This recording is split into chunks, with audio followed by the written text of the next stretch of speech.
My name is Daniel Raymond Elliott, Coast Salish to Venus, and I'm also Scottish, and I'm happy to be part of two worlds.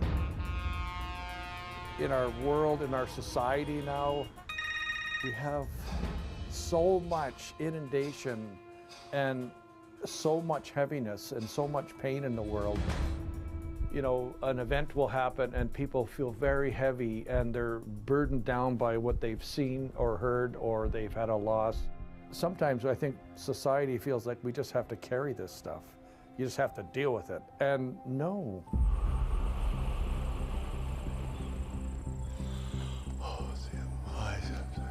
So when we smudge, we breathe it in and it comes into our body in the form of medicine. And specifically, the eagle fan and the smudge takes those things off of us. So it kind of neutralizes maybe a room, and it connects me to our shared breath. So all the things that you carry and all the things that you hear and see, I ask the Creator to bless you. It connects me to that we're both, and whoever's in the room, we're sharing the sacred medicines. Oh, see, I think honored one. And out of that sharing comes gratitude and understanding. So I have so many people that benefit that are non-Indigenous, that for me it's like a liminal space that we're bridging to help people heal and understand some of the damages that have been done historically in our country. We ask a blessing for you today, Leslie. We say Haitsepkasiyam. I feel a very deep blessing because I feel like I have an opportunity to help support healing, and so for me it's a way for me to give back from my own journey of understanding, because I grew up away from my culture. I grew up part of assimilation. I didn't have my songs. I didn't have my naming. And I didn't have some of the traditions that I looked at it from a distance. And that was very designed by our Western society and colonization and residential school. So for me, this is me stepping back and reclaiming my roots, my Indigenous roots. And so I feel like I have a real blessing and a fulfillment when I share the smudge. Say Haitsepkasiyam. I say thank you, honored ones. Siyam. I have a bowl here. It's a giant abalone shell. It used to be a form of currency on the West Coast, on the Nuchalnut Nation. The world sees you like this, our rough exterior, and they don't really get a chance to see us. But when we do this important work, we reveal the colors of the rainbow. We reveal our true human beauty that we have within us. The shell is about that.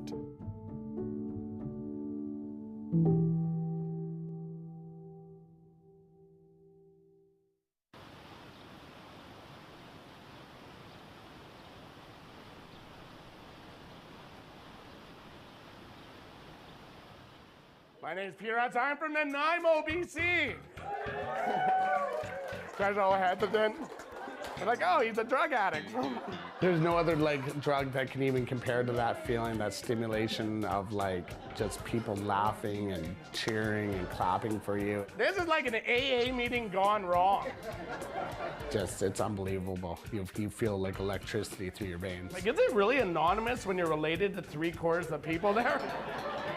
You're like, one day at a time, Grandma. One day at a time. Thank you, thank you. I always wanted to pursue comedy ever since I was a kid. And then when I actually went through recovery in 2009, I needed a hobby. Hey, bro. I had a friend actually take me for a car ride. And he said, Peter, he goes, you have to try stand-up. It's your calling. He goes, you have to do it before you have regrets. Because there's nothing worse than getting old and having regrets. So In 2010, I was feeling pretty good about myself, and I started stand-up comedy. Right here, little Bengal tiger. If you see Carol Baskin, do not tell her that my daughter is here, okay? The feelings of being on stage, when I was first starting, terrifying. Like, almost like anxiety, panic attacks. I had to do breathing exercises. She's actually training to become the new spokesperson for Frosted Flakes. That's right. Tony the Tiger is retiring. That's right, he got diabetes. He's not doing so great right now. If you're not nervous, you don't care. And that's the best part of it, is overcoming a fear. Once you've overcome it, man, you got electricity through your veins, man. Hey, you know what's crazy? Did anybody feel that house explosion? Wasn't that crazy? When you're first starting comedy, bombing, it hurts. Because you're already frail and fragile up here. 10 minutes after I check out Facebook and somebody's like, the Russians are attacking Vancouver Island. You don't learn from killing it. You don't learn from winning all the time. This is just life. You learn from losing. Unless Putin's really into weed, goats on the roof, and 6-hour ferry ways, we're okay.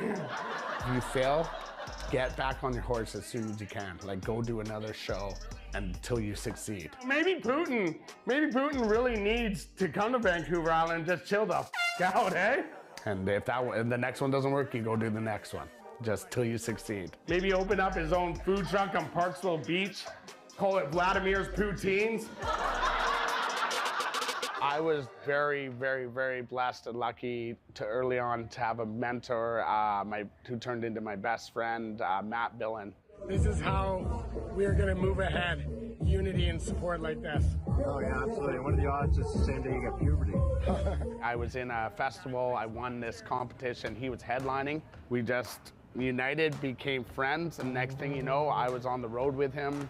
10 great years, very blessed to be able to be his opener and have him just by my side. Just being around greatness is where you become great. You know what I mean? It pushes you to want to be better. COVID-19 cases spiraling. A nationwide lockdown is in effect. Coronavirus concerns. Restrictions on group gatherings from The more than health 15 threat people. of loneliness looms. Life comes with tragedy. You know, everything was going well. We were just opening back up. I started going back to school as a mental health support worker to work with the homeless and addictions here in my city. And 3 days into my course, my best friend, Matt Billen, took his own life. And yeah, it's probably one of the worst days of my life. Yeah, and how it affected me, man, it took a piece of my soul. I'm still not over it. I miss him every day. I isolated. Sometimes I didn't think I could go on. I wanted to quit comedy. The one thing that Matt taught me was to be fearless. Not just on stage, but off of stage. So quitting comedy, no, I'm not gonna do that. He wouldn't have wanted that. I made sure that I had purpose. Because you need a reason to wake up in the morning. You need a reason to put one foot in front of the other. Matt Billen was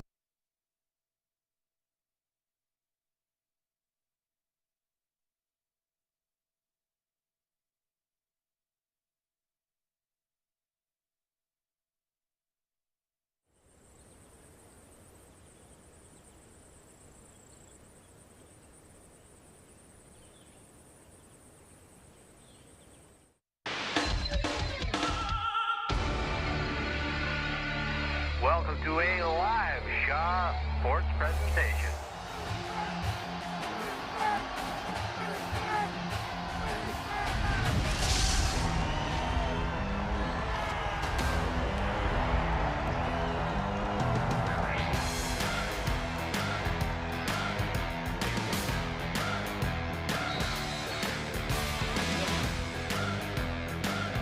Mentorship Stadium in Nanaimo, the final game of this season of PACWEST Soccer. It's the men's championship between the VIU Mariners and the Douglas Royals, a game that has an extra couple of wrinkles to it. Both of these teams are going to nationals in a couple of weeks' time. It's just a question of who represents PACWEST as champion and who goes in as a wild card seed. The VIU Mariners needed to play their way into today's game, and it was Grayson Chalafu fouled in the box midway through the first half that generated a penalty shot in the box, and Douglas Mutatabikwa, stutter, step and all, made no mistake as Chalafu was a constant presence, and Mutatabikwa making no mistake burying it into the right side of the nets for a 1-0 Mariner lead. And that's the way it was through 90 minutes yesterday. Langara tried to push in semi-final action, but the number 3 seed VIU Mariners advance to the men's championship game. The Mariners needed a win in the final game of the regular season, and they got it. They finished up on 13 points with 4 wins, 7 losses, and a tie. They beat Douglas by a score of 3-2 in the final weekend of the season to advance to nationals. You see that result right there on October the 22nd.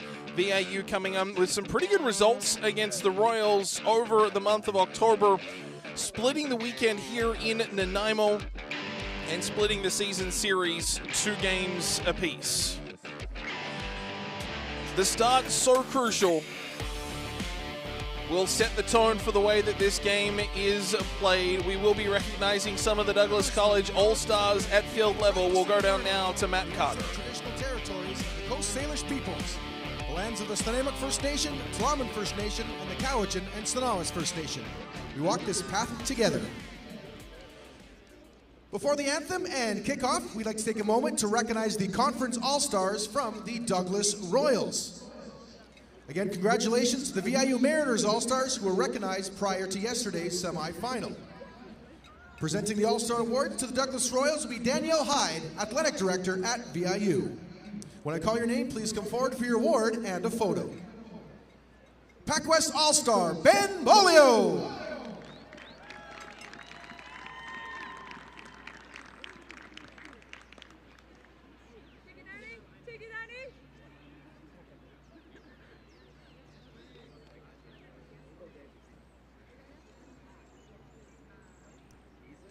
PACWEST All-Star, Burhan Wazy.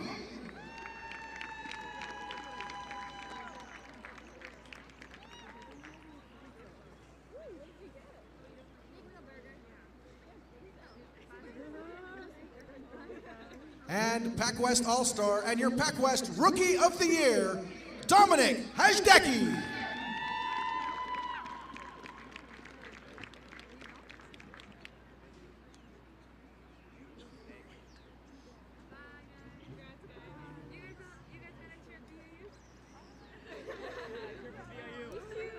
We'll get our All-Stars together here for a group photo as well.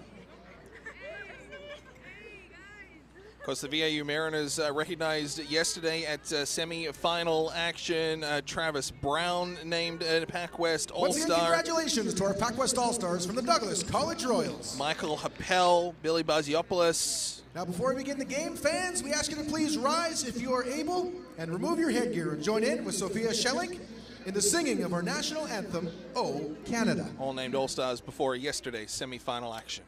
We'll pause now for the anthem.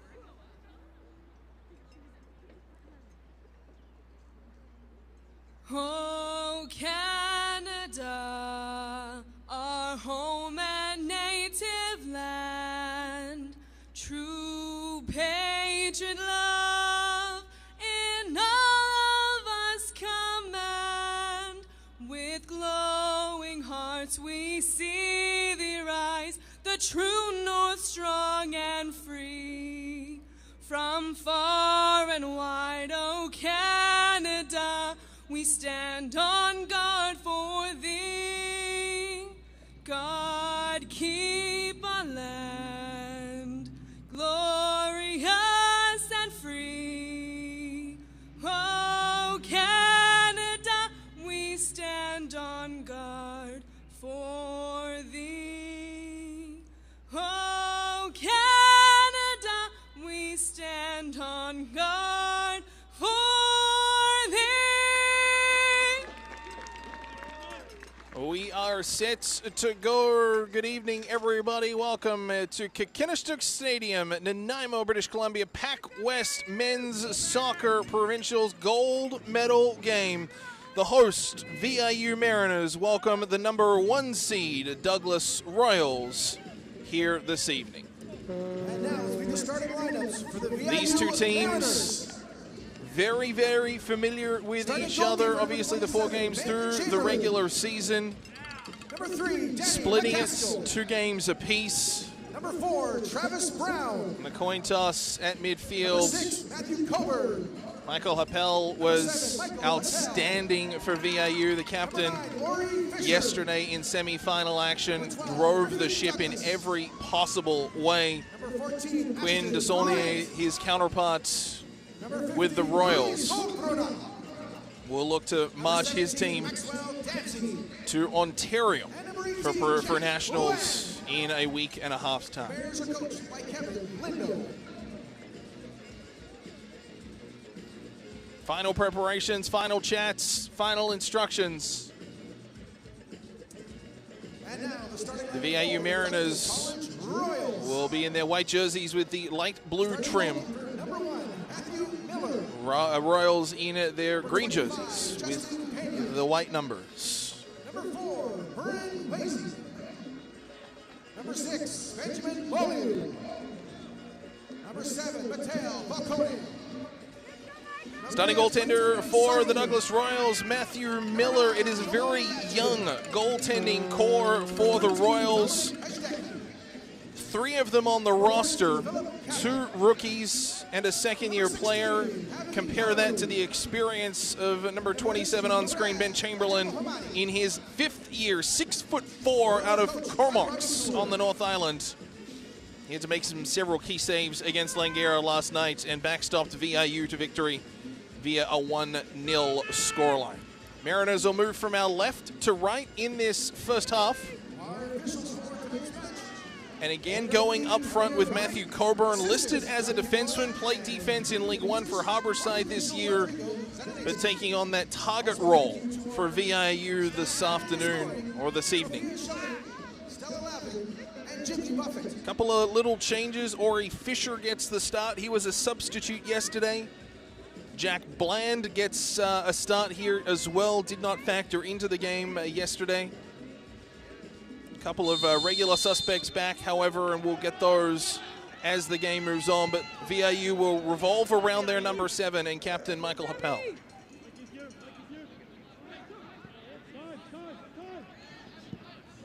Mariners press down that left side. Dadzi around and an early handball, just trying to drag. That was Danny McCaskill. He was a substitute yesterday afternoon, playing in a left wing-back role. Mariners 5 across the back with an active wing-back. Happel to Marshall in through the midfield, and then obviously that target, there's Fisher up front and Coburn that we talked about a little bit earlier too. Royals feed the ball down that far side, has a lot on it, and it will just roll in there. Travis Brown watching that one go by. Brown instrumental in getting the Mariners 2 provincials. They needed that win in the final game of the regular season against Douglas. They got it via a 3-2 score. And it was on the back of 2 goals from Travis Brown. Turnover here is the Royals and a long shot. And a chance from Quinn Desaulnier, the 5th year out of Coquitlam. Not forcing a save out of Chamberlain.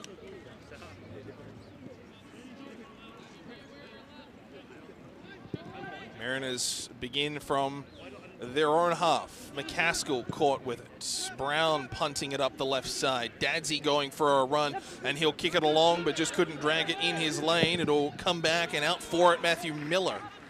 Sends it high, just over the head of Brown and surrounded by white jerseys. Douglas's target man, but unable to hold onto it. Goldberg. A little bit indecisive with it, ends up holding onto it, plays it out to midfield. Grabbed and played back in there by Bolio. Now Douglas through center. Working their way through. Badger gets fouled up, and a free kick comes from around 25 yards out. Nice speed from Joel Badger, just working his way through. Got tied up by the back checking. Believe that might have been Coburn. Regardless, just the arm around the shoulder. And Badger, second-year player, with 4 over the ball for the Mariners. For the Royals, I should say, excuse me. So the left-footed shot of Mateo Falcone, or the right-footed shot of the captain Desaulniers. Early in this one, first quality scoring opportunity of the game. Desaulniers shoots and scores! What a start for the Royals. Clean in off the free kick. It is Quinn Desaulniers, no mistake, around the wall, curls it in. And Chamberlain could do little else but watch it go by. And the 3rd minute, Quinn Desaulniers has a 1-0 lead for the Royals. Just a clean strike.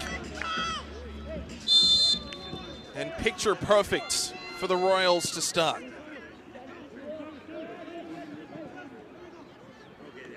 Now VIU must chase, and they must try to figure out a way to get back even keel. For the Royals, you almost have to think for them that that goal just didn't happen. We talked about it in the women's game. The first goal, they're coming in the 20s, the 24th minute via penalty. You can't just sit on that for 90 minutes. So short memories for both teams required. As if you're Douglas, you just got to forget that happened and play almost like it's 0-0, and you've still got to push. Whereas for VIU, you got to forget that happened and get back on even keel quickly. Griffin Douglas tracked down at midfield, ball taken away from him by Badger, and the Royals will backtrack inside their own half. Working along this near side, Philip Kapik. Kapik on the left foot will put it down at the wing, chasing in after it, and first to it there, Hajdeki. Outside of the area being watched by Goldbrunner, and Goldbrunner getting a boot on it, appealed for the goal kick, but the referee instantly to the corner. Good tackle, sliding and taking that ball away, Joel Badger, to strip Douglas of it and turn the play back down the other way for the Royals. Falcone.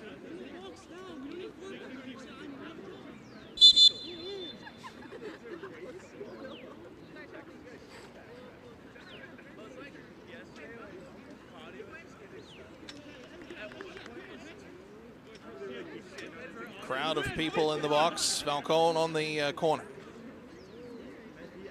And the net that is being guarded by Chamberlain, just not quite in that right position. Referee finally satisfied. Falcone delivers to the far post. Chamberlain up to grab it though.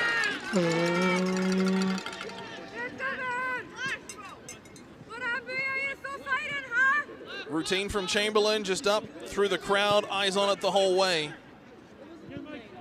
No issues.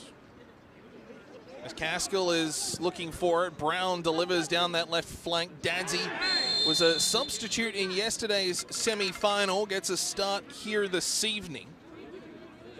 First year forward. Dadsey just receiving that ball, getting some contact from the Royals.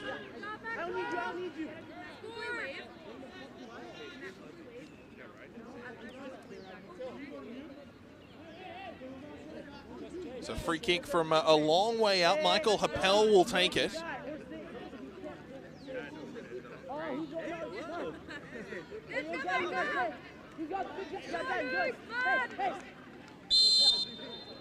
From distance, crowd in the penalty area. Ball delivered off the header of Goldbrunner and well out of play.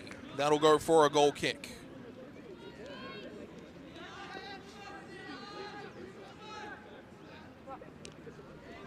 Pace has certainly slowed down a little since that goal, and a dream start for the Royals. And after initially looking to lay it off short, Matthew Miller instead bombs it down the right side. Ball put out, and Joel Badger looks to take a quick throw.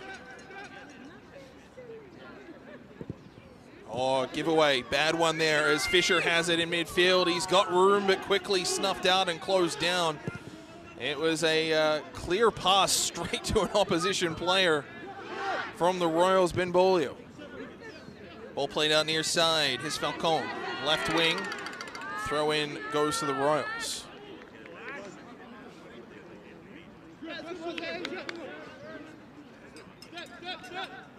Taking it there is Wazy. Go to the far side, Bolio.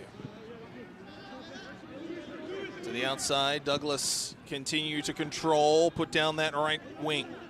But well out of the reach, and McCaskill will go take the throw-in.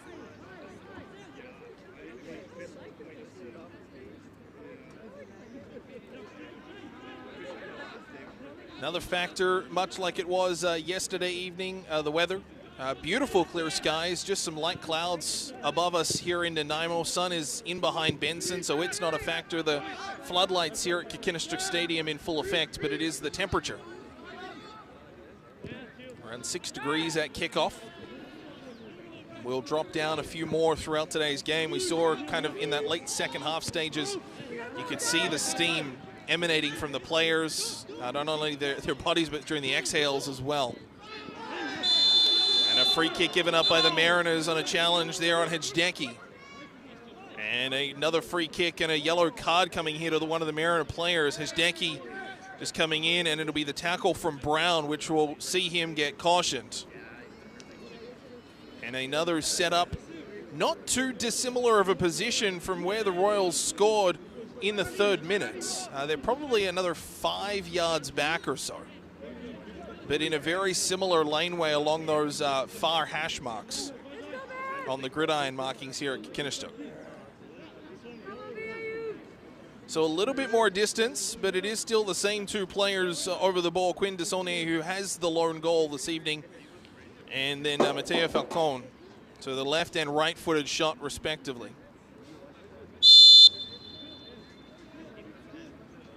And here it is again, and it's hit well, but hit high by Desaulniers, and out for a goal kick.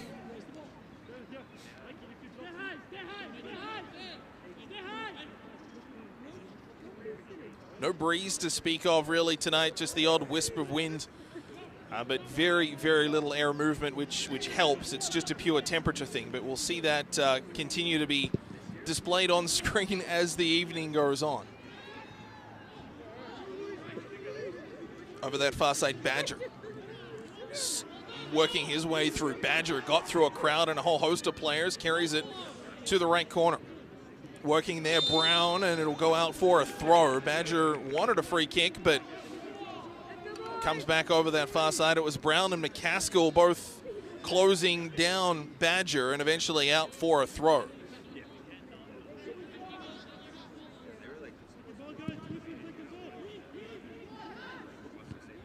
Actually called a free kick, pardon me. I saw the linesman's flag go up for a throw-in, but referee overriding on that occasion. Regardless, a similar result as Douglas able to take it away. Wazy, the pass to this near side for Capek.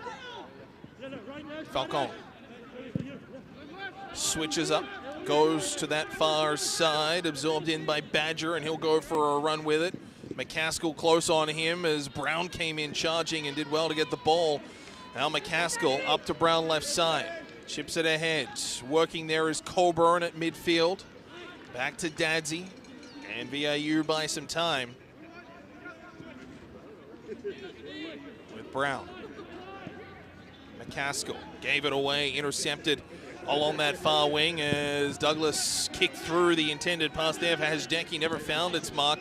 And then trying to still advance the ball and looking to get it back there is Benvolio, but he can't find the return feed, and Douglas will regroup back inside their own half.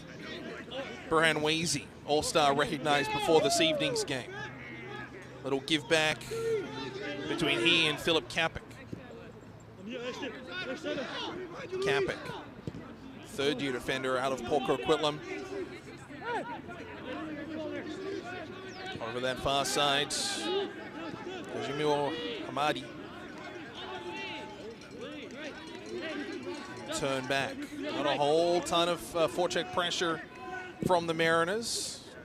Royals allowed the time and space, but a well-weighted ball. Mateo Falcone coming in off the left wing, trying to connect with one. Here's Goldbrunner. Ball up through the middle, intended there for Coburn, never found its mark, and Falcone will get it left wing. Looking to chip in towards the middle, and a free kick. As trying to dance his way past a check there was the captain, Michael Happel.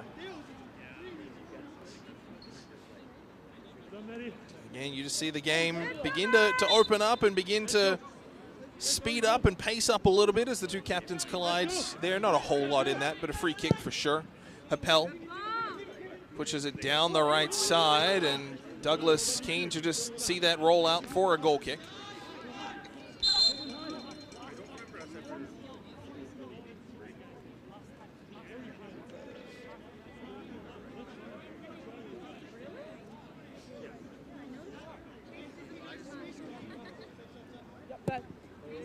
Coming now? 14th minute, Royals a 1-0 lead. Falcone on this near side, being watched by Happel, looking to try and open up a lane down the wing. Instead goes back to the captain. It's Desaulniers. Adewezi delivers this time through the middle and eventually finds along the right side. Badger trying to run onto it, but offside will be the call. Linesman had to let that develop just to see if Badger would be a factor. He was. Flag went up the second he did. Danny McCaskill out of Scotland, bringing some international experience to the Mariners this year.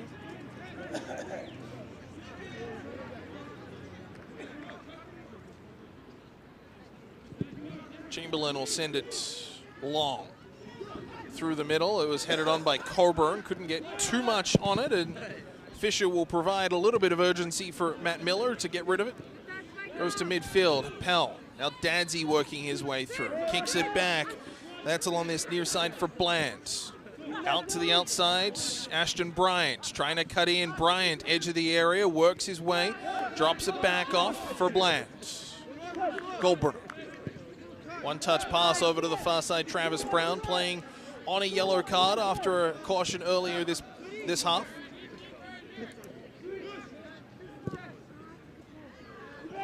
A long ball in, put in on Miller. Easily handled.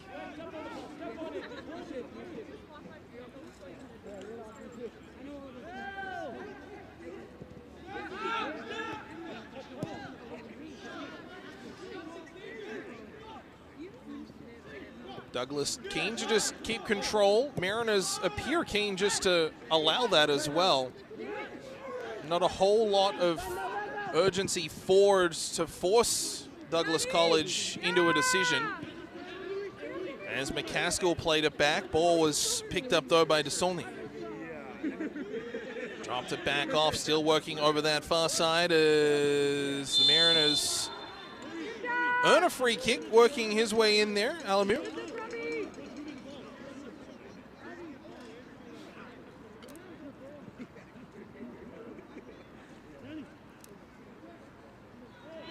Alamu just working in, colliding in there with Brown. Immediately apologetic, and again, not much in it, but absolutely a free kick.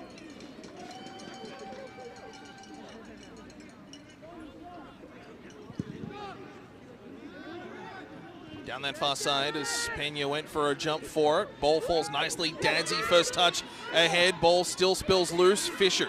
Edge of the area, left side, centers, Coburn, nice touch, drops it back off, Blander drive, ball still loose, Bryant around it, but the Royals clear. Great opportunities, 2 or 3 good looks at it, and Goldbrunner will send it back in. And a whistle goes, and it will be a penalty. Douglas College will protest, but coming in for it there, Matthew Coburn trying to latch onto it. Seemed like he came over the top of the Royals defender, but it was enough of an infraction according to the referee, Burhan Wazy, giving up the free kick just inside the area. And Michael Happel a chance to level this score. And you can see Wazy, the one who gave up the free kick, and Ben Bolio pleading with the referee. Justin Pena in there as well. So here's Michael Happel. From the penalty spot, VIU scored this way yesterday evening to put them in the gold medal game. Happel stopped. Danger ball still, and a free kick will go to the Royals, and celebrations for Matthew Miller. Happel put it more or less down the barrel, just to the left of the goal, but not nearly far enough, and Miller, moving to his left, was able to stop it with his boots. And just about the only foot that Michael Happel has put wrong this weekend.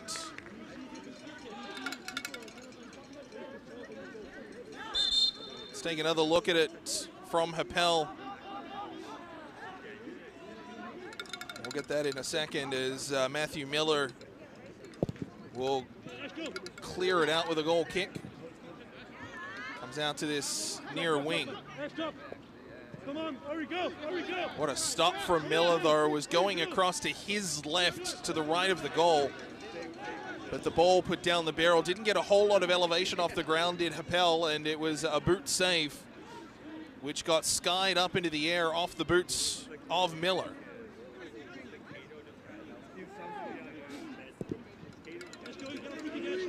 Long ball sent pitch wide. Falcone off his head and out of play. Let's take another look at the save on the shot from Happel. Right down the middle, and Miller celebrating, I think, before he'd realized where that ball was. And then still in danger territory, the Royals were able to earn a free kick and get some relief. VIU still pressing. Here's Dadsy left side. Trying to cut his way in. Gets past a couple. Just couldn't drag it with him a third time as it's Bolio to take it away. Out to middle there is Happel. Bland around it too is the Royals. Alamu. McCaskill. Back to Brown. To Happel. 20th minutes just coming to the end. Long ball put in, and Miller taking that away from Colburn. Or check that, Fisher, pardon me.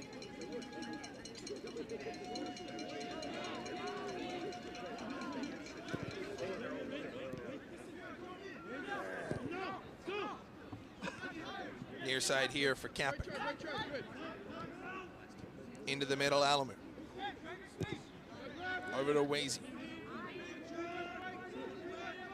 Burhan Wazy must be breathing a big sigh of relief. I'd have to have a look at the save again, but he might have been the first one to go over and congratulate Matthew Miller on that stop.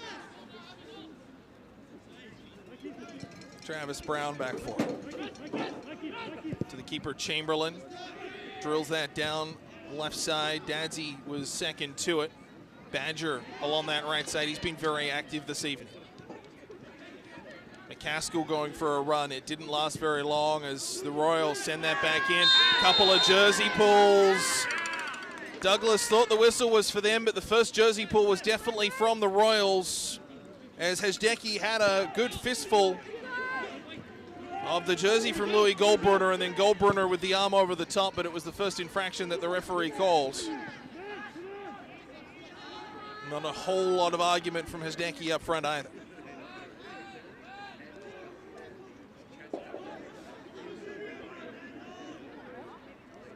Bolio. Pena. Back to Bolio. DeSaulnier. Out to this near wing. Kapik has a bit of work to do. Did just enough. Got it to Falcone. Kapik. Working right along that left sideline as Falcone takes it away. Burhan Wazy. Over to Bolio. Thought about a long ball down that wing, but ends up holding onto it. Stops up, not a whole ton of options up front. And Douglas just keen to play a little keep away at the moment. Kapik delivers down the wing. A good ball, beat one, but did not get past Goldbrunner. And the big 6'5" German lumbers his way to the near side. And draws a free kick, informing the referee it's the second time of such an infraction. As Goldbrunner given a shove off the ball there from Hajdecky.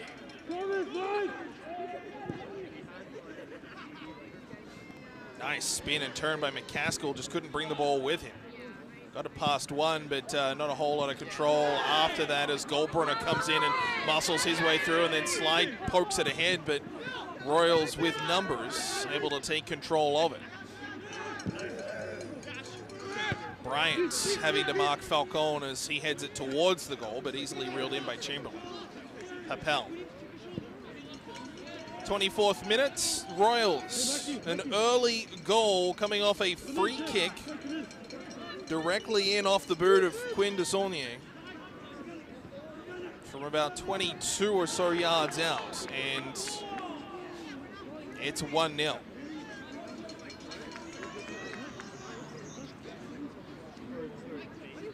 a couple of plays here from Goldbrunner, that initial shove, and then he was able to slide and toe poke that ahead, but unable to generate much after that. Alamu dumps that down. Brown back to it first for the Mariners.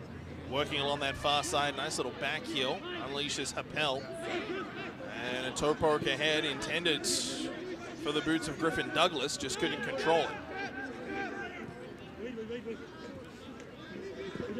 Kapik.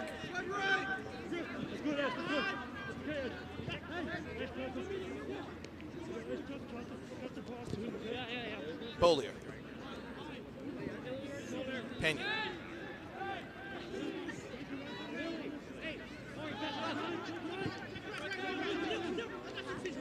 Burhan Wazy. A lot of experience on that back end for the Royals. Pena, 4th year. Wazy, 4th year. Bolio, 4th year. Kapik, 3rd year. A lot of games played in those legs, and you need that experience in these sorts of games. Haji Mohamed, little ping pong between legs. The Royals will get the throw, and it's quickly taken. Falcone into the box, left side, puts it along the grass, and turning and spinning there was Hajdecky, and it cannons off a VIU leg and out to midfield. Mariners look to go quick in transition here. Dadsey chips it ahead. Coburn spins and knocks it down back to Dadsey, trying to kick it out to Fisher. Just couldn't connect on it, and the Royals get control. Dadsey just taking a little bit of a knock in that passage of play, clutching at his right boot.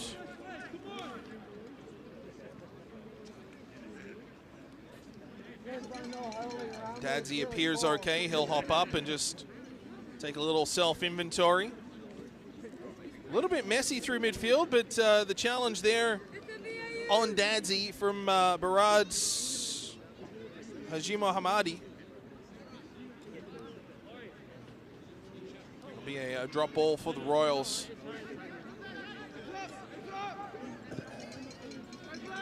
Pena.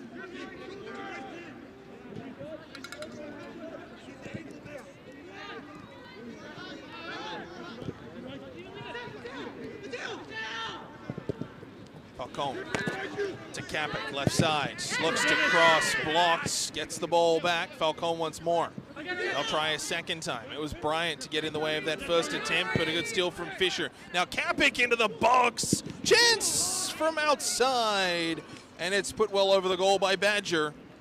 Initial one, it was Hajdecky, the target in the middle. It skimmed over the top of him, but Joel Badger, a good opportunity on nets. Probably would have wanted to hit the target at least in that one, as the chance got skied on the half volley. One cover, check, second ball. Second ball. There we go, there we go. Next, come in. Sorry. Ori Fisher advances that on. Coburn finds it, able to knock it down. He's surrounded by Green though, And stripped of the ball by Haji Mohammadi.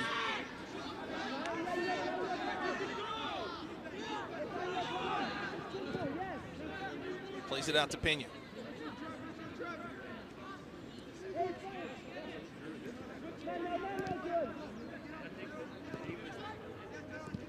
Up through the middle, Alamu.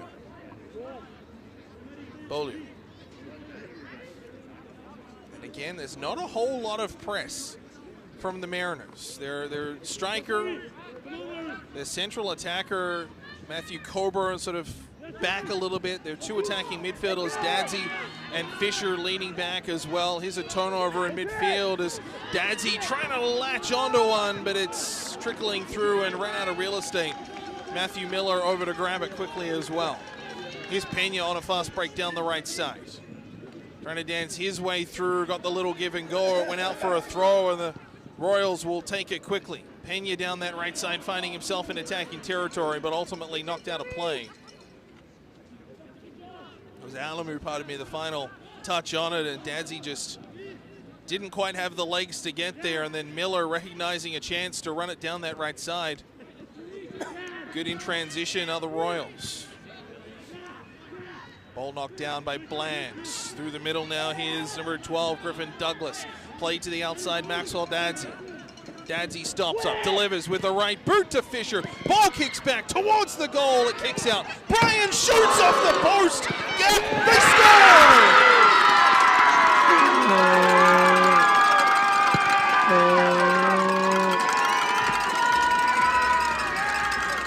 Griffin Douglas ties this game up after the Mariners had a litany of chances. Ashton Bryant, the best of the bunch, he hit the crossbar. And then it's Douglas to bury into effectively the open net. And the Mariners tie this at 1.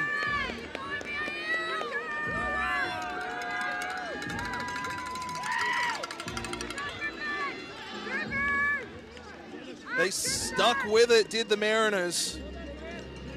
Could have been a little bit annoying. Bryant hands on head and then hands up in the air in jubilation. His shot denied by the woodwork. But Griffin Douglas would not be stopped. And the Mariners get their first goal from open play in the PACWEST tournament this season. And it is a 1-1 score. And those short memories that we talked about after the early goal off a penalty for Douglas, they really come into play here because you're basically starting at square one. We are at 1 with a third of the game gone. We talked about it early in this game as well. Both of these teams know they're going to nationals. They're going to Ontario. They're going to play at the CCAA National Championships beginning in a week and a half time. That's a given. PACWEST earning a wild card this season.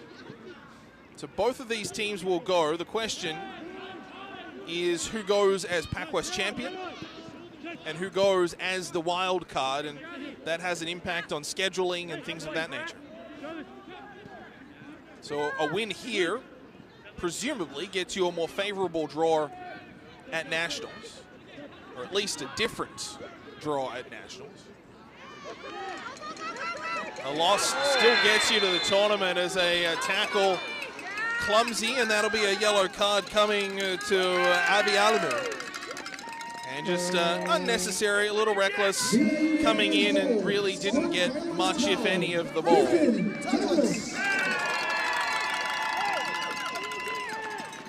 So it'll be a yellow card to Alamu. And Happel will take the free kick just inside halfway. So both of these teams were saying going to nationals, just a question of seeding. So it adds an interesting little element. Both of these teams, there is a tomorrow. It's just a question of what the tomorrow looks like.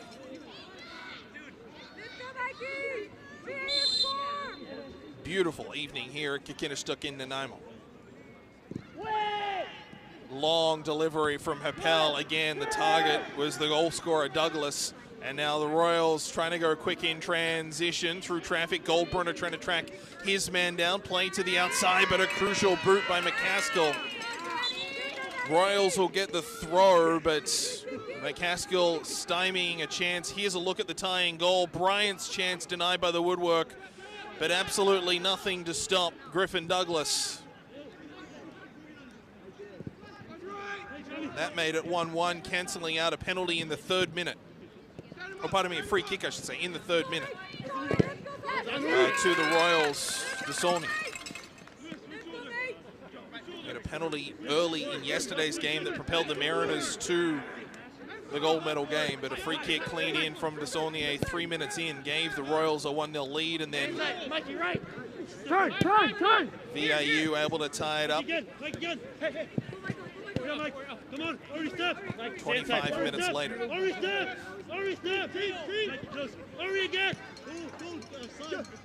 Desaulniers lofts it, pitch wide, and headed away by McCaskill. And VIU will try to start a breakout. McCaskill down the left side, plays it in towards the middle. Hunting for it, they're coming in is Happel trying to throw the body a little bit. It falls loose and taken by Hajdeki, but the Mariners get control. Ball taken along that far side, Badger chips it down the wing, but nothing to threaten the goal, I should say, and out for a goal kick.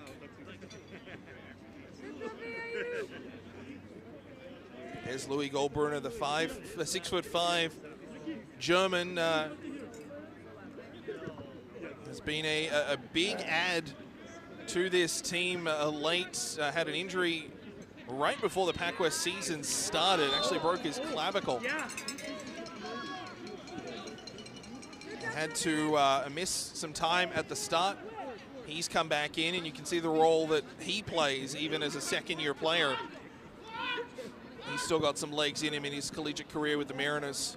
Another big piece up front, and something that VIU had earlier this season, don't have now, is Billy Biopoulos, named an all-star for his performance in PACWEST this year, but fracturing his foot this season and not able to take his place in the side this weekend. Mariners head coach Kevin Lindo indicated he could be a game-time decision, which leads me to believe Biopoulos could be a chance at Nationals, but we'll have to wait and see. Here's Hajdeki looking, dancing his way towards the goal, and Goldbrunner was perfect.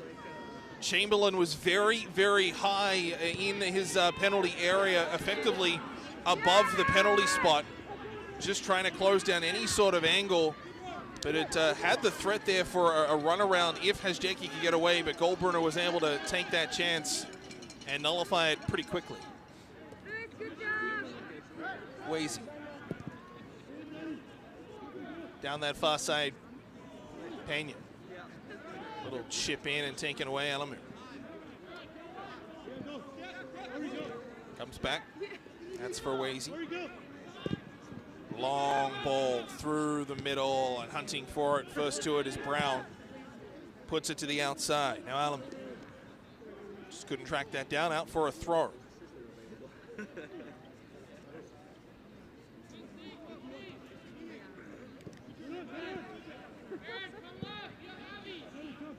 Chamberlain. Outside to Brown.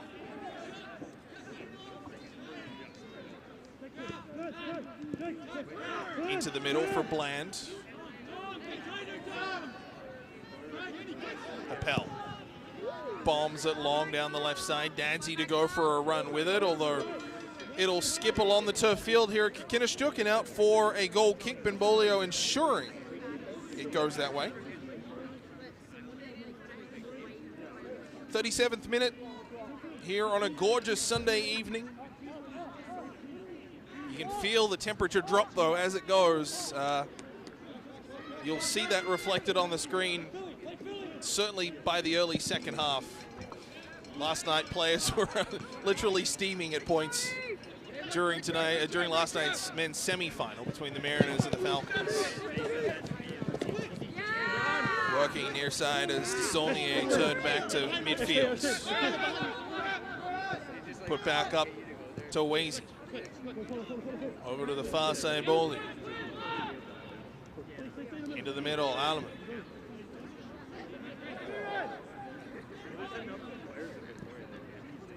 Pena.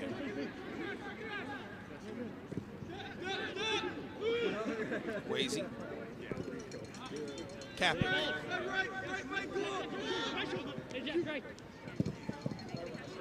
In through the middle. Ball taken there. Alamu trying to control. Goes back. Haji Mohammadi plays it out to the far side. That's for Joel Badger. In through the middle. Alamu, but just couldn't control it. And Travis Brown will work that to the corner and ends up earning a goal kick. Smart play from Brown. As we said, 2 goals in the final weekend of the regular season in a 3-2 Mariner win over these Douglas Royals. Qualified the Mariners to provincials at the expense of Capilano.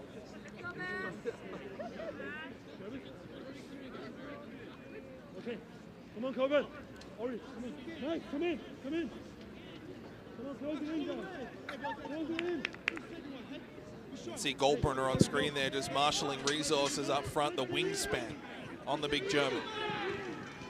He's an imposing force. Coburn knocks it down. Dadsey gets around the check of 1. Plays it over to the far side. McCaskill with speed. McCaskill delivers intended for Coburn, but a Royal player was there in front. It was Burhan Wazy, pardon me. Back to Goldburner at midfield.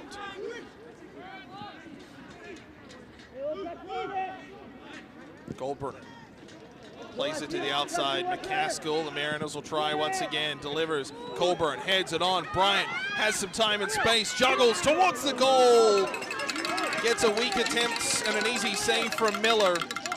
Reception of the pass was beautiful from Ashton Bryant. His first touch got it to himself, juggled through, but by then surrounded by green jerseys and couldn't really get much on goal.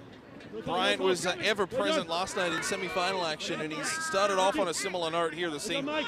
Appel did well to get away from the challenge of his opposing captain and number 8, Quinn de Saulnier. Come on! Hey, left side, come on! Throw in for Douglas. Griffin step. Left side, Another look. Just take a look at the reception from Ashton Bryant. 1, 2, and then the third touch, just a little toe poke towards the goal. So the finish in some tight traffic wasn't quite what he wanted, but reception of that pass aerially from McCaskill to Bryant was just really, really nice. His Badger with speed down the right side, he's been good tonight, and quickly cut off and ball put out of play for a corner. So good opportunity here for the Royals to retake their lead.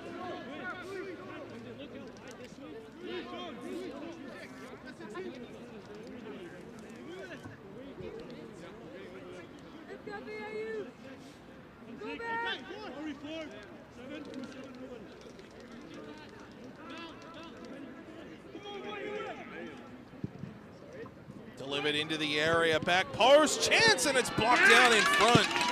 Aerially getting a chance towards the goal was Burhan Wazy. And Mariners able to clear. It was from a sharp angle. The delivery went over everybody. Wazy was there, and then it was the hip of a body in front. Might have been Dadsey in front. Was able to knock that away.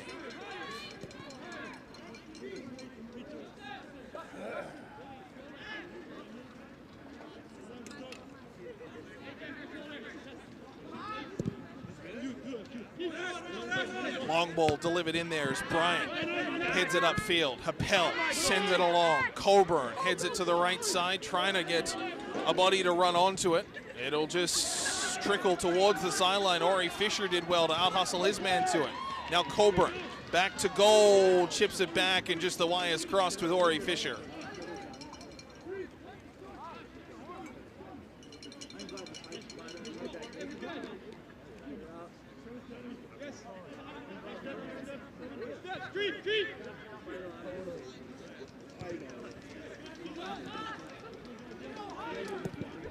Royals look to break out from their own half, but a pass to Pena out of his reach, out for a throw, and VIU thinking in quick transition, but Dadsey will just drop it back off, and McCaskill over to take it. Appel.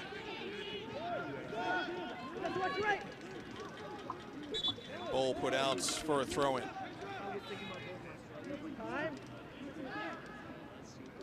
Wazy.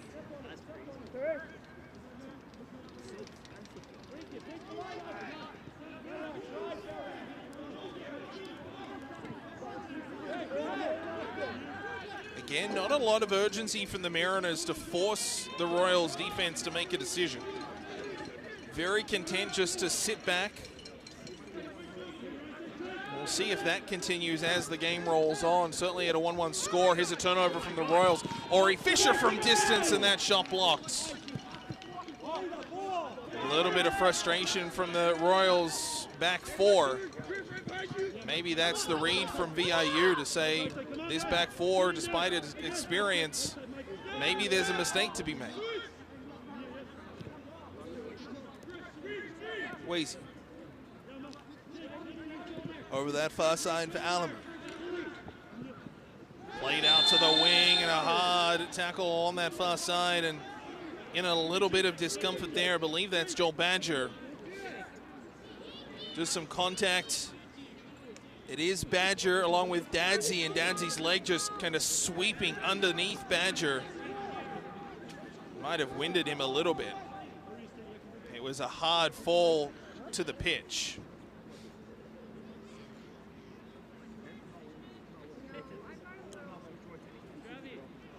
Badger has been everywhere tonight, and Dadsy looking to knock that ball away, just got both legs.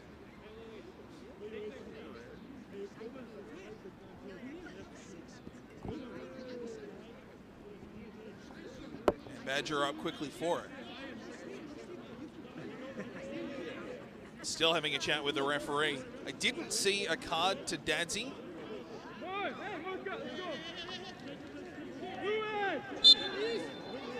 So Douglas with a free kick from a long way out. Pena was over it, but Hajim Hamadi will come in to take it.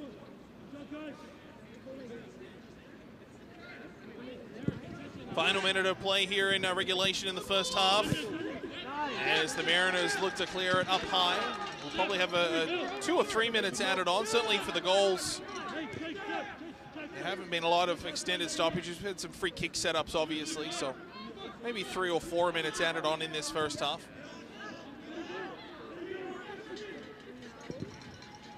Long drive down the right side on the clear there from Pena. Kick back, Pena following up his own pass down the wing, out for a throw.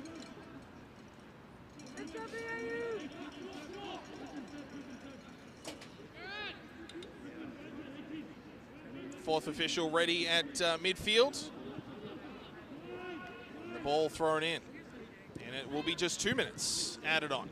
And a free kick given away by the Mariners on a foul. Saulnier on the receiving end of a challenge.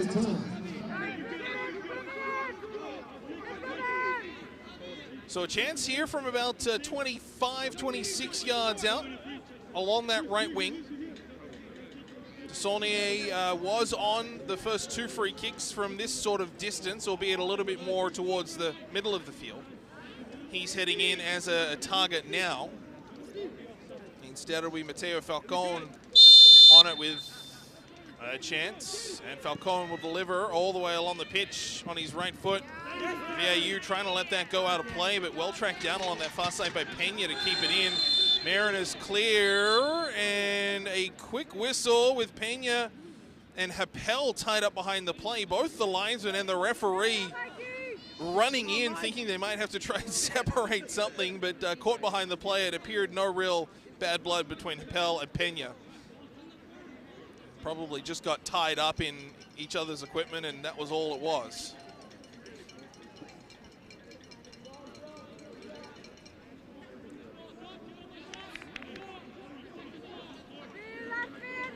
Chamberlain delivers long. Out into midfield, Coburn now, but headed on. And a free kick back to the Royals on the shove on Pena. And Dadsy the focal point on that one. Capek has support left side. That's through Falcone. Dishes back in towards the middle. It's for Alamu. Over to the far side there, Beaulieu. And a free kick given up midfield. McCaskill trying to cut his way in. It was challenged by Badger. Badger doesn't like the call. There's a Royal down on the ground. That's Hajim Hamadi. It's Badger and McCaskill, the collision, and then Haji Mohammadi just kind of got some secondary contact on the roll through from McCaskill. No damage done. Long ball delivered left side. Is there a buzzer beater, so to speak, in this first half as Dadsy, and that'll do it. 45 minutes in the books. No closer to deciding this one, as the VIU Mariners able to bounce back after giving up an early goal just 3 minutes in off a free kick to the Royals number 8, Queen de Saulnier. 25 minutes later, a beauty from Griffin Douglas, cashing in on a rebound off the crossbar from Ashton Bryan, and that makes it 1-1. And where we stand through 45 minutes worth of play, VIU had a penalty saved as well. We'll take a timeout. We'll come back here in a few moments for second half action. It's the men's championship game, PACWEST Soccer Provincials in Nanaimo. Back soon.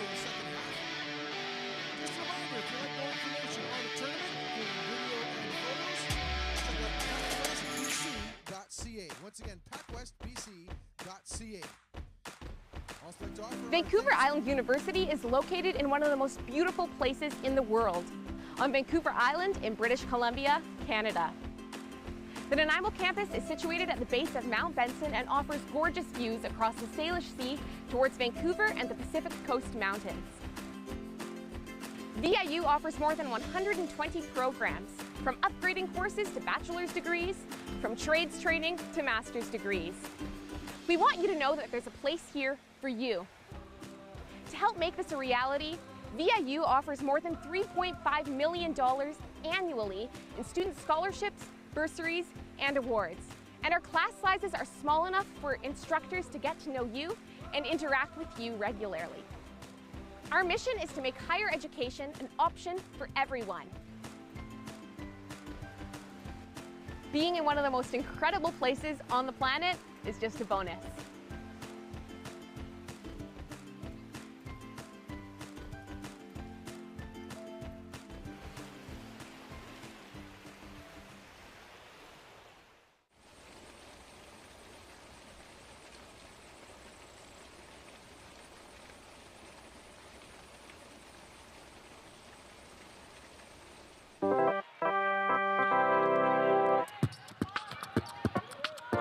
I don't want to be the main focus of entertainment for the crowd. It's the game. That should be the focal point. Yes!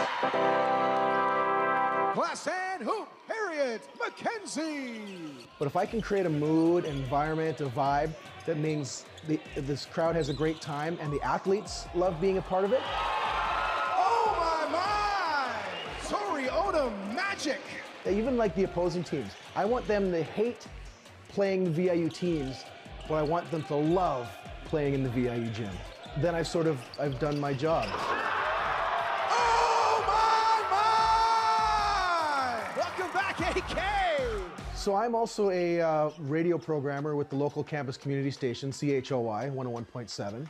And usually at the start of every university school year, the station would send a bunch of DJs up to sort of mix an hour or two of music for the welcome week at Vancouver Island University here. So I was doing my set, playing lots of Golden Age hip hop, and this guy came up and he says, "Hey, my name's Mike Steffen. I work with the VIU Mariners. I'm the game day guy. I love the music you're playing. Have you ever thought of announcing sports?" Now, I am a horrible athlete, but I love sports. So I thought, wow, maybe this actually is a chance to give back to my alma mater, because I graduated from VIU. So, okay, all right, so let's get involved with game days and let's bring some music and maybe give announcing a try. And now, the starting lineup for your VIU Mariners! I think one of the reasons that I do have fun and I guess excel in this role is that, yeah, I think my brain is just wired to embrace chaos and never get flustered when things are changing at high speed all around you. I don't really like silence during a game, so I always want to keep some sort of sound, something engaged with it. Jump ball.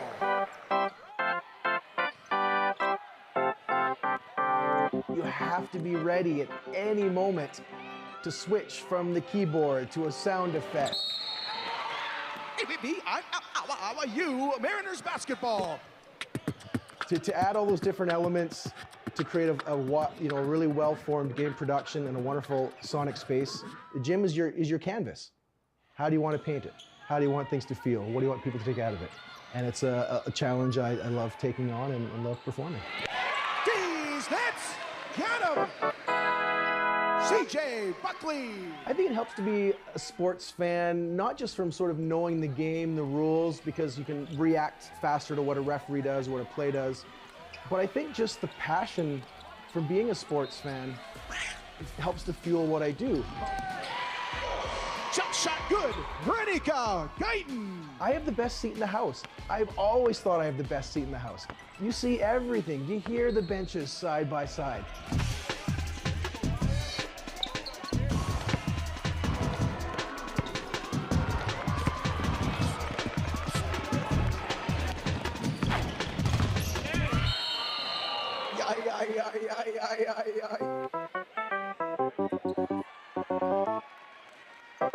I think over the years that I've done PA announcing, I mean, I think now I certainly don't take it for granted, but I think there's just more and more accepting that what I do might be a little bit weird.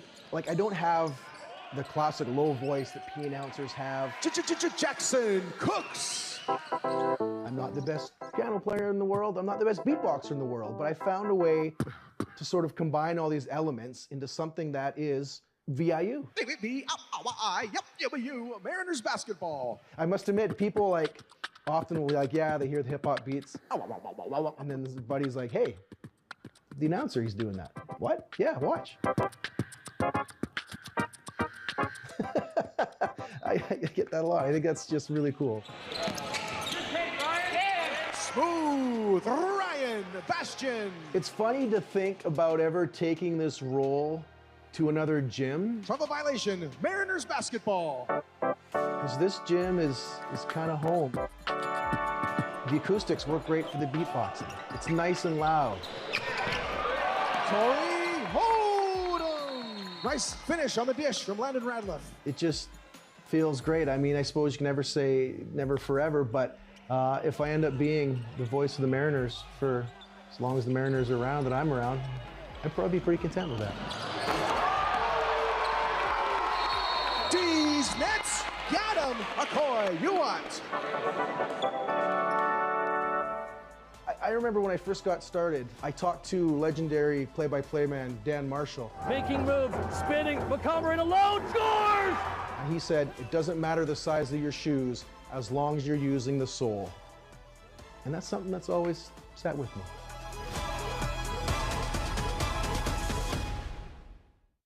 Hey, it's Bjorn, and today I'm going to tell you the top 5 most awesome things about VIU right here on Campus View. Number 5, the weather. Sorry, rest of Canada, but Vancouver Island has the best year-round weather in the entire country. Sure, it rains, but having the mildest climate in all of Canada means that you can enjoy the outdoors even in the dead of winter without the risk of frostbite. Number 4, campus life. Here at VIU, there are fun events happening almost every day on campus, even on rainy days like today. From hikes, live music, intramural sports, free movies, and so much more, you're bound to find something you enjoy. You can also join one of the many student clubs which cover almost every interest imaginable. Is there an art club? Yes. Owl gaming clubs. Yes. Nursing clubs? Yes. Ooh, what about? Yes. Number 3, working on campus. There's plenty of job opportunities here at VIU, including student work ops like I do here on Campus View. Or you can get another job. Bjorn, you're 20 minutes late. I'm doing a thing. Number 2, small classroom sizes. Having small classes at VIU means you can develop stronger relationships with your peers and your professors. That's my favorite student. Hey, Robin. Cut. There you go. And the number 1 most awesome reason to go to VIU, the location. VIU is just minutes away from towering mountains, the wide open ocean, lush rainforests, lakes, rivers, and so much more. So that's just 5 awesome reasons to go to VIU. What are some of your favorites? Let us know, and we'll see you next time on Campus View.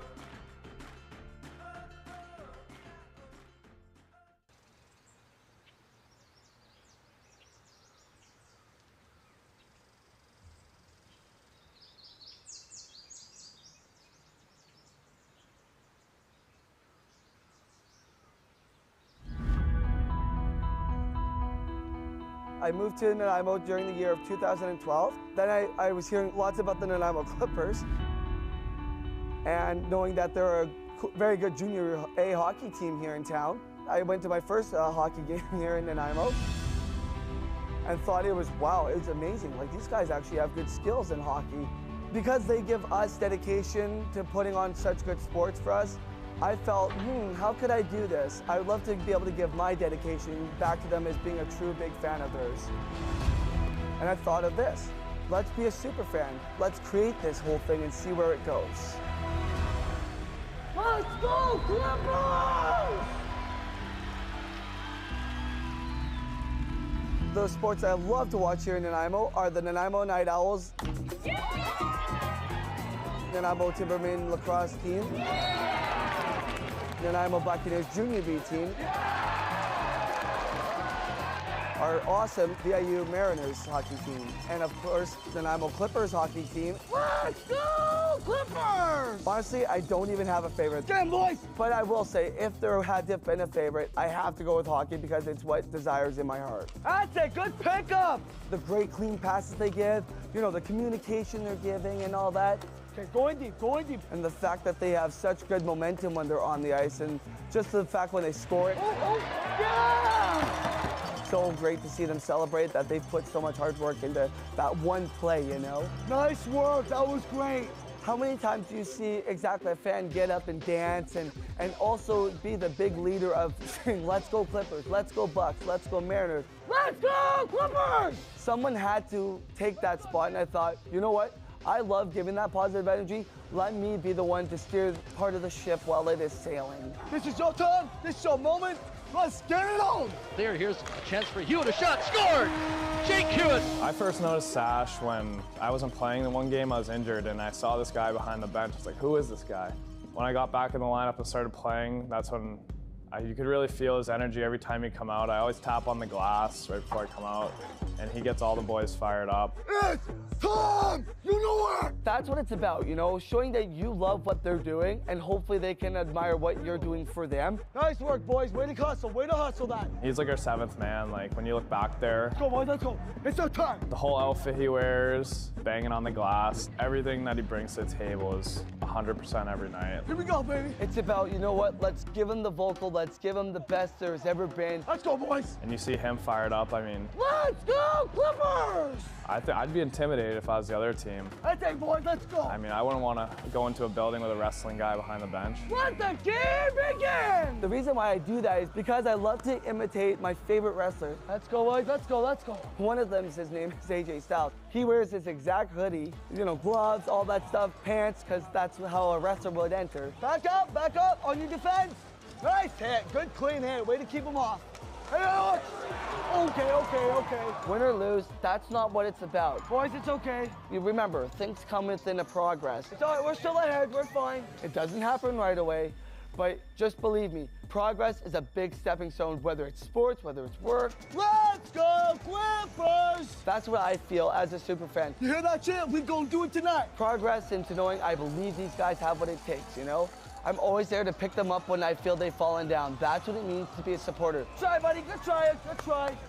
You know what, that was a good shot, you almost had it. This is how I plan to stay because that's what it means to support and have the same colors as the boys. That's it, boy, there we go. That's what I love to see. That's why I love to do what I do for these fans. Even if they don't quite pay attention, they know for sure I'm doing this out of heart and out of love. That's it. Oh, there you go. Okay, push it up now. Oh, yeah! My name is Sash Barber, and I am the Nanaimo super fan. Being a super fan, you want to also set the good example to like the youngsters to know, yes, I know there's a bit of cussing in the game, but for me, I don't like to do that because I want to set the good example of what it means to be a clean super fan, knowing, okay, yes, there was a bad call, but you know what, just let it slide, it will get better, it's just a game.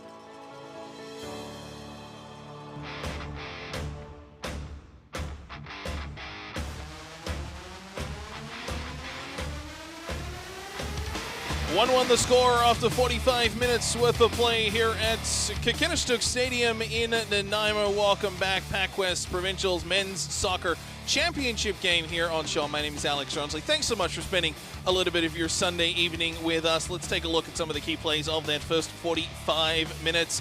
No surprise, hotly contested both ways. We saw some physicality, we saw some good pushes, some shoves, energy, all the things you want to see, although not necessarily something like that, as Maxwell Dadsey just getting the leg in and around Joel Badger, spinning him around, but no inches to be given away.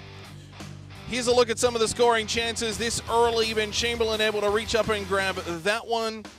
Maxwell Dadsey chasing in after a loose one. Goalies were busy throughout. Matthew Miller turned that into a chance back the other way for Douglas Royals, recognizing a chance to break out down the right side. And here is the penalty that VIU got, but ultimately were denied on. The chance that they got, but it was Matthew Miller.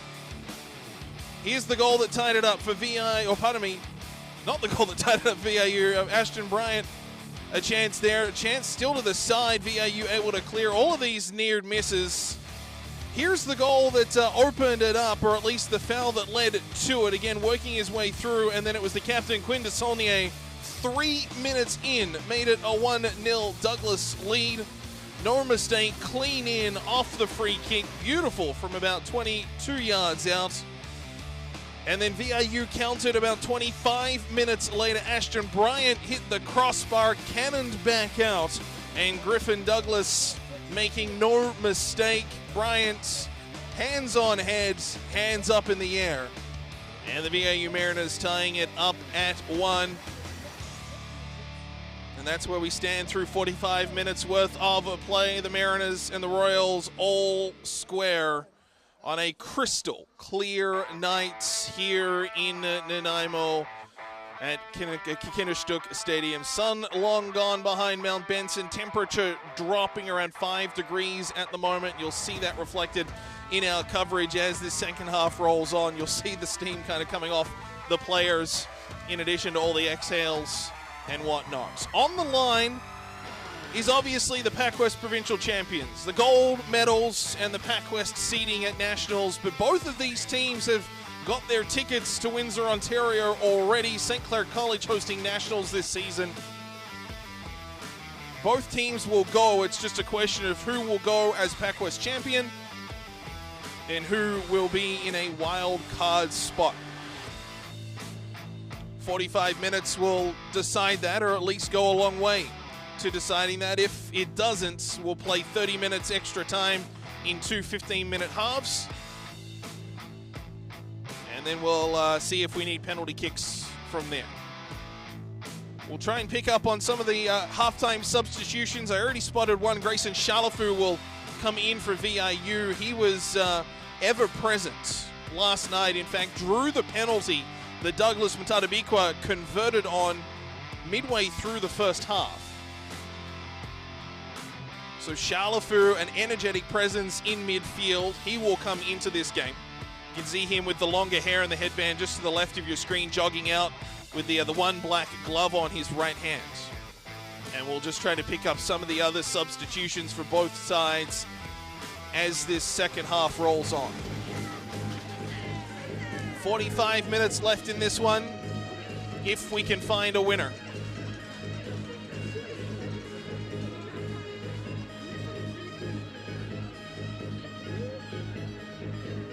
Douglas will have the kickoff. They'll move from our left to right in this second half in their green jerseys. Mariners in their whites with the sky blue trim. I will say, credit to both Douglas and to VIU for having excellent jersey combinations for me to try and pick numbers from 50, 70 yards away at points. Makes it a lot easier. The Langara Falcons white jerseys with the orange lettering last night was a little challenging. Tonight, significantly easier. We are back underway in our second half. There's an early substitution, or a half-time substitution, I should say. Mohamed Ibrahim coming into the game in a midfield role. There's Joel Badger. Back to Beaulieu. It'll give up there to Saunier, to Badger working his way through traffic as it falls there for Haji Mohammadi. Ball kicked over to that far side, delivered in tight, and a punching save. Diving out was Chamberlain. Kick back out once more, trying to dance his way through there is Joel Badger working his way in, sliding, trying to keep possession, but mobbed by white jerseys. And VIU able to clear up to Coburn at midfield, and he'll draw the free kick. Badger just still down behind the play. Here's a look at that stop from Chamberlain out to his left, diving to punch that away, and Badger just rolling back on his left and a little bit uncomfortable. Kind of clutching at that right leg. Seems relatively okay, just needed the assurance from the official and will make his way back into position.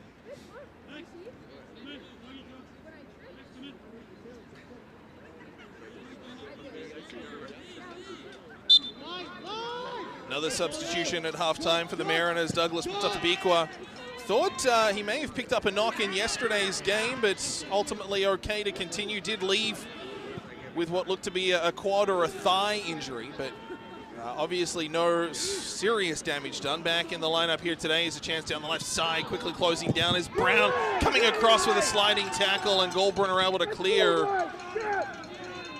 Good team defense from the Mariners, able to neutralize that opportunity. Ball comes back out to midfield, and a free kick is a challenge there from Bryant, upending a Royal player.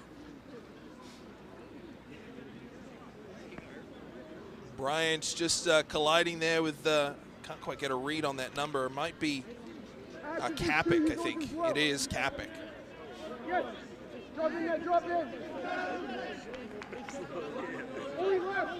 Falcone will come in to take the free kick from a significant distance away, but a chance to put it into the 18-yard box. Falcone heads it just over. Did well to connect. Did Falcone on the free kick to Burhan Wazy, finding himself down low. But no damage done. Goldburn will send it long. Out to Coburn at midfield, rolled it off seemingly the back of his shoulders, and up ahead Ori Fisher trying to get control of it. Shalafu still hasn't had first touch yet since coming on at halftime.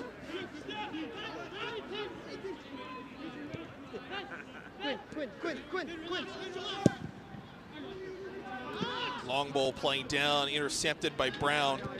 So Mutatabikwa appears to have come on for Danny McCaskill, who provided some good spark down the left wing in that first half. Ashton Bryant over the right side. Capel, as we get the moonrise just in behind us. Just absolutely beautiful conditions here. The floodlights on the fields, the full moon, a little bit of orange haze to it. Just picturesque.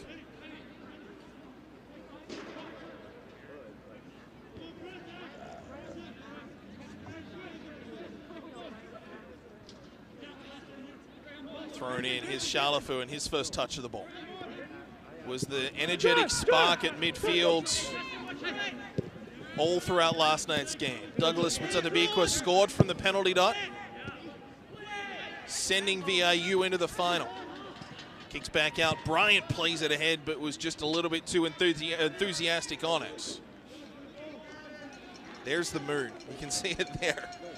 Isn't that just gorgeous? Late October here in Nanaimo. A little bit of a Halloween theme to it as well with the orange full moon. All played up and high down that far side. Colburn, the intended target, spills Shalafu. Back for Brown. Happel, one touch. Back to Brown. Mutatabikwa along this near side. Happel chips it ahead. Dadsey, the intended recipient. Ori Fisher and Maxwell Dadsey down for it, but cleared up by Abolio. Mutatabikwa. Pass in tight. There's the VIU goal scorer, number 12, Griffin Douglas. Third year with the Mariners. Brown up and ahead down the left side. Mutatabikwa working right side. Deflected pass back to Dadzi. Dadzi will look to work. Arms around there from Badger. Referee's whistle stays silent. Right side feed Brown. Kicks back Bryant. Drops it off through traffic. Capel. Shalafu looking for it. Dishes back. Gets it to Brown. Mutatabikwa near side. Mariners doing a good job keeping possession. Although a double team along this near wall, and it's Hajimo Hamadi to take it momentarily. Capel will get it back for the home team. The Mariners working down the left side. Dadzi will go for a run with it. Chips it ahead. Coburn, but it spills in towards the keeper. And after an extended period and passage of control, the Mariners take their shot. It's not a bad opportunity, but just needed an extra couple of yards before Miller could get out to grab it.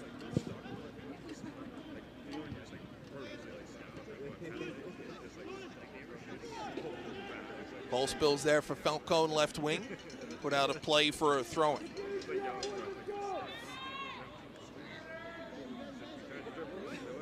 Look at that play just on the left here as Capel working his way through, got past Badger, then just ran into Justin Pena.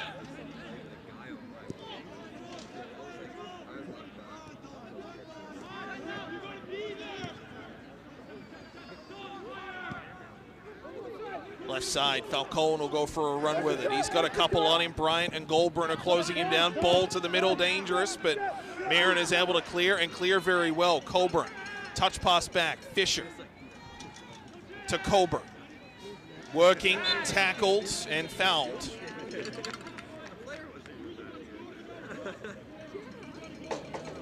Good quick transition from the VIU Mariners. Coburn just challenged in the leg there from Burhan Wazy. Enough to draw the referee's attention. It's a bit of a rotation up front for the Mariners. Coburn in the middle, Dadzi on the left, Fisher on the right. Kind of all taking turns spinning in and out of that central role, or at least that lead role, as that central target. On that occasion, it was Dadzi well up front with Coburn and Fisher back a little bit. Here's Brown, plays it to the middle. The cross just easily intercepted by the Royals and sent back out. Bryant has to be perfect. He is, to get the ball away from Hajdeki.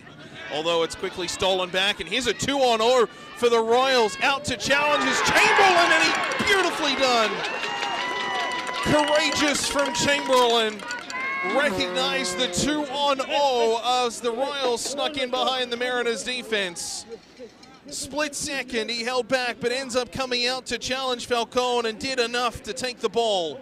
And it trickles in for a corner. Falcone, a half-hearted ask for a penalty. But Chamberlain aggressive at the ball and well executed. Falcone delivers. Lorb off bodies. Back out, edge of the area, chipped back in by the captain over a host of people. Bryant got a couple of touches on it. It's still not clear. Falcone once more. He'll deliver to the left foot this time. Intercepted and hoofed downfield. Now Dadzi's on it. Dadzi's got speed. Here's Maxwell Dadzi, but a great start. It'll be a handball though. And it's a red card.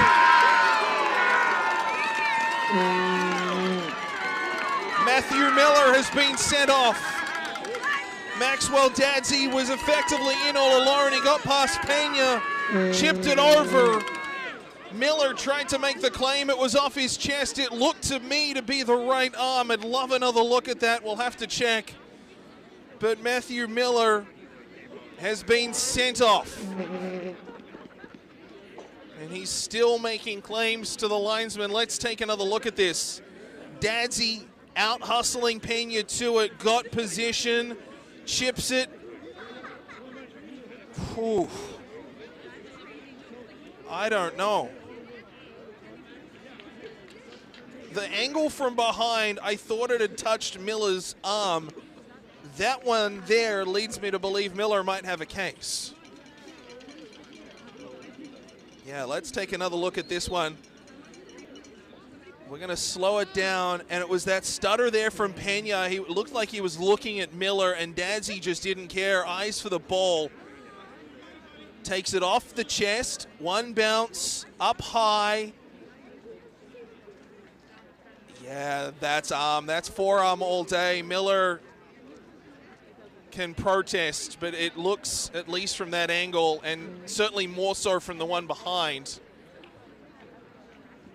that Matthew Miller's arm coming into play, and absolutely zero opportunity for the referee to make any other decision. And it's going to be a red card. It is a red card, and Matthew Miller's night is done.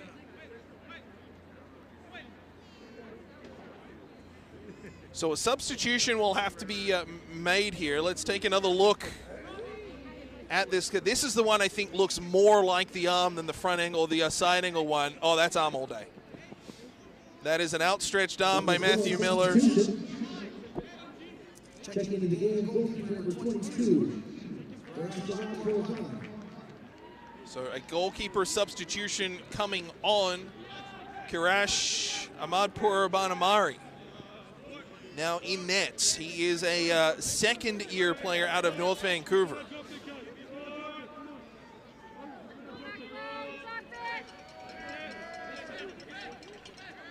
And Maxwell Dadsey will look to finish what he started. What a turn of events. Matthew Miller had stopped a penalty in the first half, was riding high, and then disaster. Dadsey on the free kick. Drills it off the wall, just over.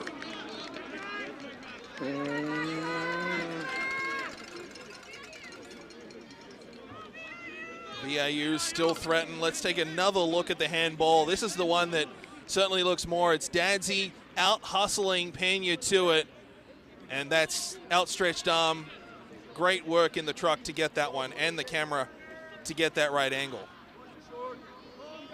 Certainly that was the one that looks more like handball. It was the side on one that I thought might have been chest initially, but when you slow it down, it's, I mean, I don't know how you debate that. Matthew Miller red carded, and Douglas down to 10. Put in. Headed up. Colburn trying to knock it down. Mariners still threatening. Over to the far side, Douglas now delivering low, deflected, just wide.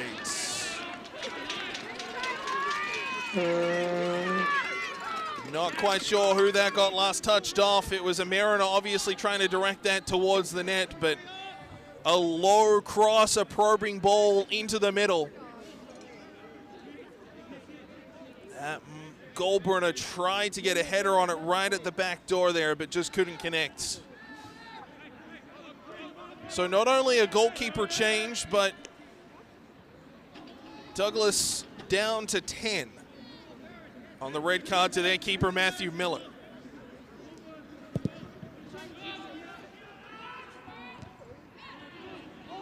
So we'll have to see kind of what formation changes occur and how much VIU is able to take advantage.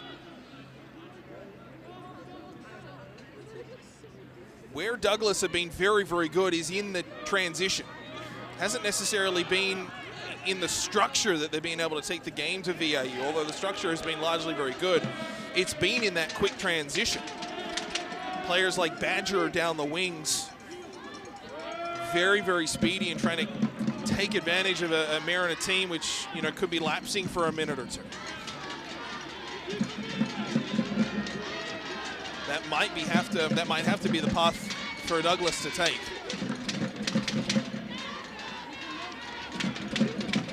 It's an inadvertent elbow from number 14, Philip Kapek from Douglas. I believe went undetected from the officials. A throw in for the Royals over that far side.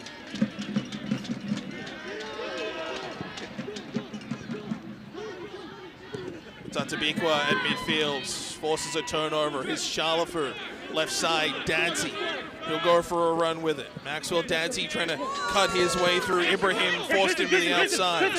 Shalafur into the corner. We'll let it roll, and it will go for a corner kick.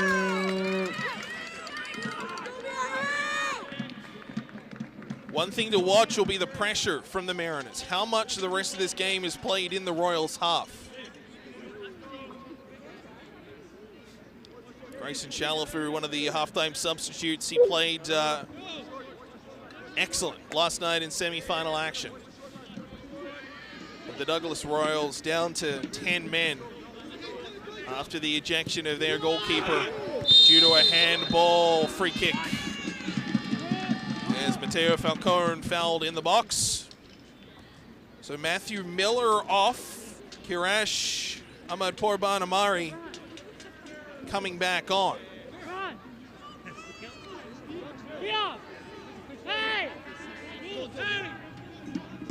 We said early in the game it is an inexperienced goalkeeping core for Douglas College. Miller, a first year. Jaden Sohal, incidentally a Nanaimo product, graduating from Dover Bay in North Nanaimo. Also on the roster. He's also a first year player. Ahmad Porban Amari is the experienced one, his second year in PACWEST. Ball centered to the dot, still loose! Douglas screaming for a penalty.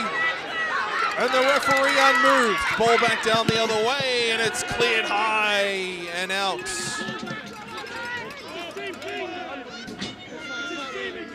Let's take a look at it. The cross in, couple of chances, and then a foul there. Ibrahim fouled, or at least he felt he was fouled by Griffin Douglas in the box. The referee is going to come over to Douglas's technical area. And it's a yellow card to the Douglas bench. Certainly some frustrations for the Royals. All this, and it's still a 1-1 game. It is effectively still a coin toss with under 30 minutes left. Bryant, Dadsy heads it on. And in behind. All of the Royals substitutes as well over that far side. Warming up, just doing some jogs. They all went up as well, pleading for a penalty.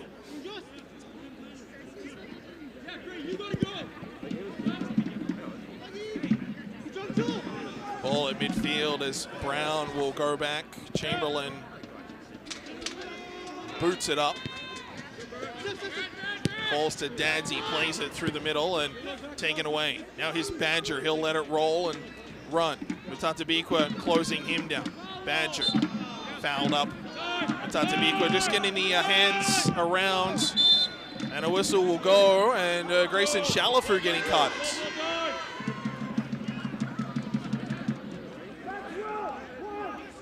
That's a very smart play from Joel Badger there. Grayson Shalafu took a turn and made sure he got in the way of the ball to try and prevent the fast break. We talked about how good Douglas had been in transition and taking those fast breaks.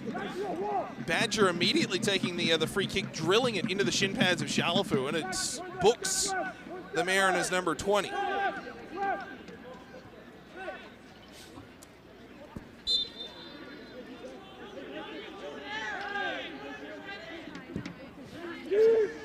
Ball delivered in, and I'll be disappointed with that. Bringing that away was Barad Haji Mohammadi. Mutatabikwa. Ball put over the outside for a throw-in.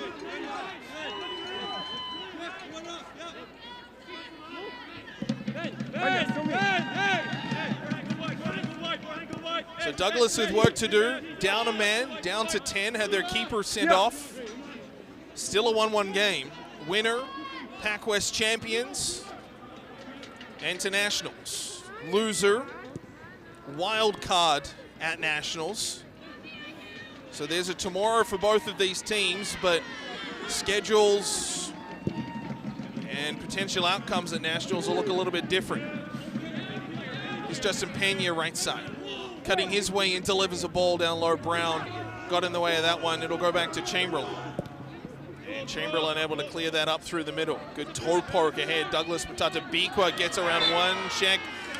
Thought he ducked by without any contact, but enough there to knock Mutatabikwa off balance, according to the referee.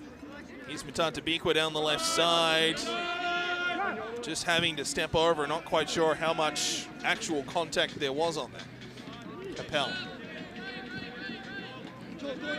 Left side feed for Travis Brown. Up to Matata Biqua and out for a throw.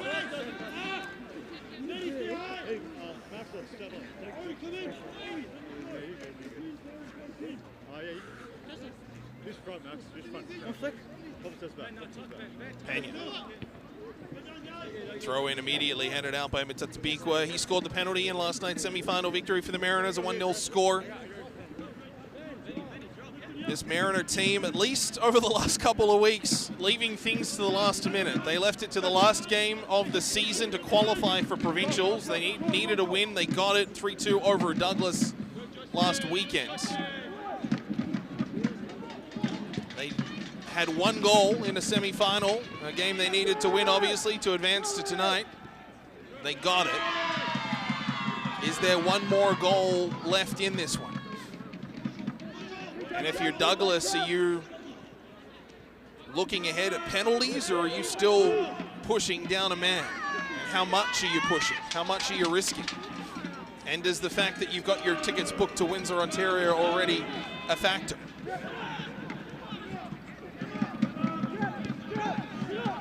Can you afford to take a little bit of a gamble knowing you're at the dance?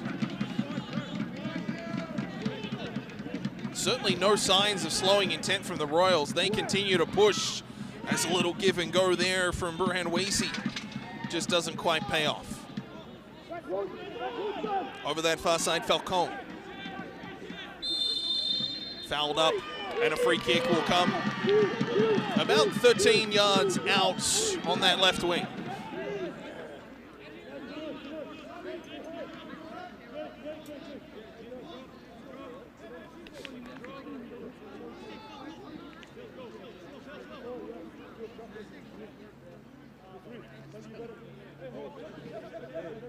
Referee getting the wall sorted. It'll be 2 in it. Mariners keeping everybody in check in the box.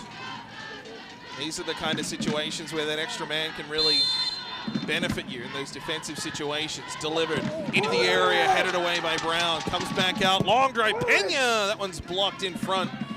And it's put out into midfield. Badger. Up the left side, working their way in.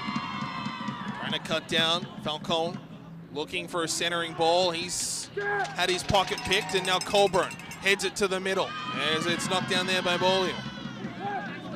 Comes out to this near side, Ibrahim. And it's put in for a goal kick. 69th minute here in the Nanaimo at Kakinishtuk Stadium. 1-1 the score. Again, an eventful game, a 3rd minute free kick goal. Gave Douglas the lead. Mariners come back and counter through Griffin Douglas 25 minutes later. And that's all the scoring so far, but it doesn't really tell you everything because the Mariners had a penalty saved in the first half. And then the player that saved that penalty, Matthew Miller, sent off for a red card through a handball in the second half. I think that's everything. Mariners cross, and it's headed away with Tadabiqua. Left side, being pursued. Kicks it up high for Brown. He works his way back down low. Brown, good tackle on that near side here from Badger. The ball back to Shalafu just inside half. Capel, aerial ball, left side, hits Mutatabiqua. Good first touch, delivers down low to the area. And a touch from Olio in through to the keeper. Take another look at the last chance here from the Mariners, put in towards the goal, and a crucial header from Pena. Dadzi was there. It was Pena and Dadzi, which were the two focal points leading to the red card from Miller. Down the right side, the Mariners look to control, trying to put it in, but it's off a leg and out of play. Ori Fisher trying to center that one. You can see the steam beginning to come off the players, certainly the exhales.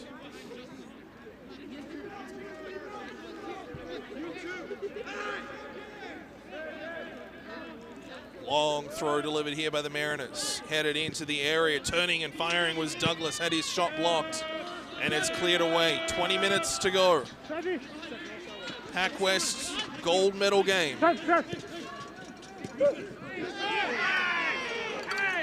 Royals will take it away. Chip it down the left side. Going unimpeded. Here's Hejdecky. Looking. Centers back, but Brown there. As Hejdecky trying to tee up a teammate in front. Might have been Ibrahim. And the Mariners turn and counterattack the other way. Dadsey ahead, offside for his Cobra.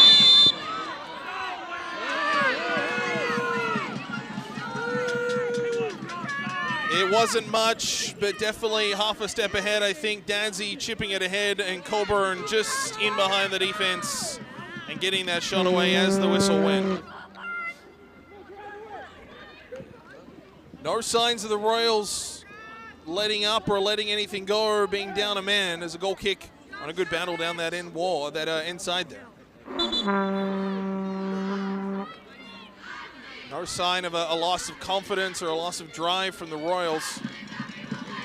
Being without their keeper, as Brown just doing enough to shepherd that ball away from Badger. Or I guess more accurately, shepherd Badger away from the ball. Goldberg to Brown. Under 20 minutes to go. You start to look around and try to see where a game winner is coming from. Pena and Mutatabikwa near side. As Mutatabikwa gets it. Looks to deliver, does on the cross. It's there, but it's cleared. And it'll be offside anyway.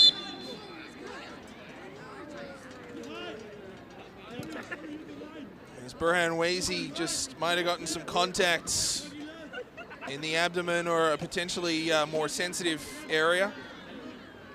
Appears to be a more sensitive area. But the chance from the Mariners had them offside anyway. That's no fun.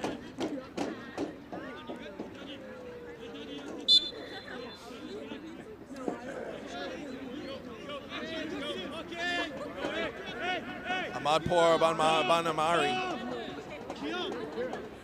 with the goal kick.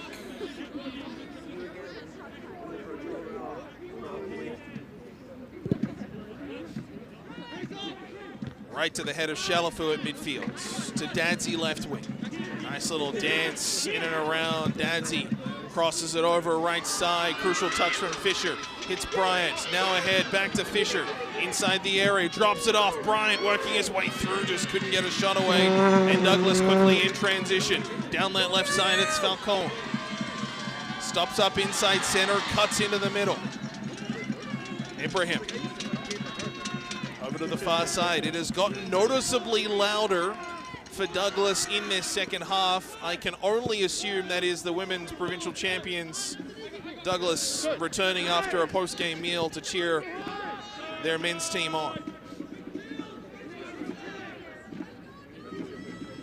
Kapik. Falcone. Working his way down low off a Mariner boot.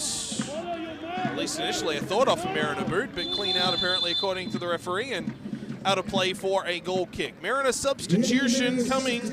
Ori Fisher will come off.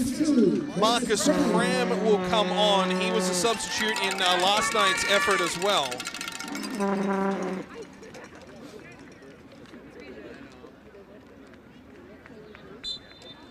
Didn't get quite the time he did last night as he is getting tonight. Exciting young player is Marcus Cram out of Powell River. His first year with the Mariners. Shalafu. Back to Happel. Over to Goldberg.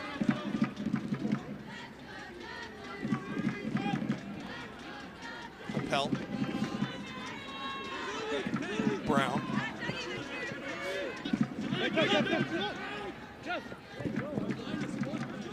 Capel delivers high, long, and left. Hits Mutatabikwa.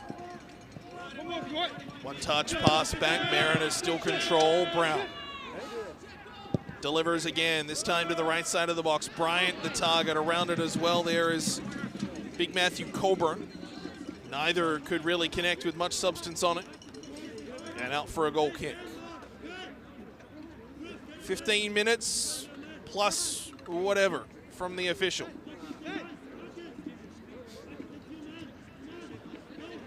Little chat and clarification between Justin Pena and Burhan Wazy on the Royals defense.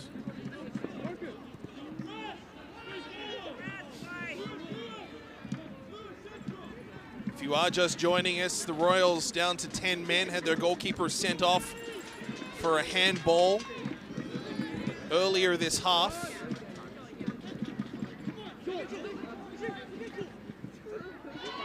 Badger working his way through midfield. He's been excellent tonight, has Joel Badger. As the Mariners still look to control. Badger down the left side. Chipping in and ahead. Badger will get it back left side. Down into the corner. Kick back up top, taken away though by VIU. As Cram works back, Goldburner. Over to Brown, dangerous. Gave it away. Royals control, they're inside the area. Topork into the middle, Goldburner though, no mistake. Out to Coburn. Trying to touch pass over to Dadzi, couldn't quite get there. Good battle between Coburn and Wazy. The whistle goes, Wazy comes up hot, Coburn not happy. Good prolonged battle between those two and a big fistful of the jersey from Coburn on Wazy.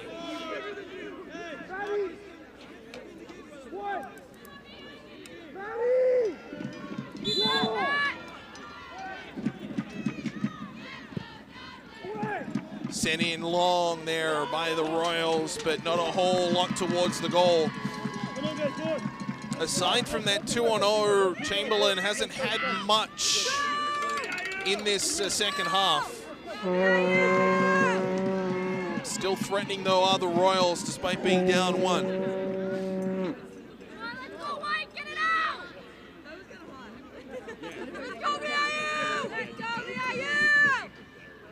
Royals with the corner. Near post, headed away, only out as far as Hajdanki, sent towards the goal. Mutatabikwa gets a header on it to clear, but it's a free kick. Substitution coming here for the Royals.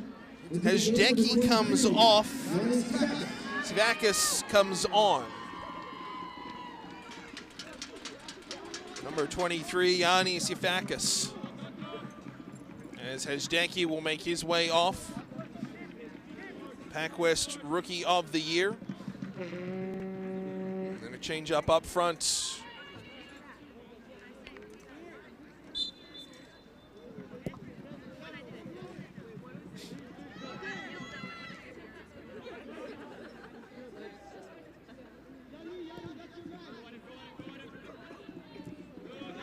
Brown. Mutatabikwa. Shalafer. Back to Brown. And again, the Royals just continue to motor, forcing VIU mistakes. Badger down the right side, just ran into a good tackle and ahead from Mutatabikwa. With speed down the left wing. Plays it up and ahead, Coburn. Now for Dadzi, he's onside. Dadzi with speed down the left wing. And into the middle, Mutatabikwa drives to net, what a stop! Stretched out Ahmad Porbanamiri, and it's out for a corner. His first real substantive save. It comes from distance from Douglas Mutatabikwa, but a better save from Kirash Ahmad Porbanamiri.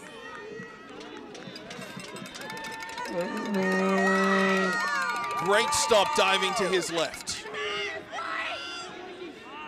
10 minutes remaining, Happel with the corner. 1-1 winner, PACWEST champions. loser wild card at Nationals. Loose ball falls. Shalafu gives away a free kick. Looks up at the referee, pleads to the official, but the referee quickly up and with the whistle. Let's see if we can track Shalafu here. Bottom of your screen. Came up with the boots first. The follow through there from Siafakis. Probably what Shalafu complaining about. But certainly Shalafu's legs and around the cleats there first.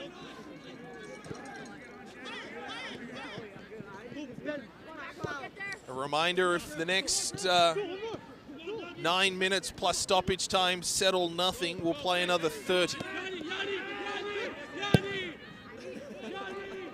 Long drive. Ball loose. Is there a game winner here? Falcone working his way through. Stick handling through traffic, gets taken down in the box, and the referee, a big long look at it, but does not signal. And play continues into the corner. Now a free kick on the edge of the area. And Douglas will ask the question. Let's take a look. Falcone working his way through, gets into the penalty area, runs into Goldbrunner. Arms up innocently, Falcone desperate for the call, and then a free kick just on the outside of the area.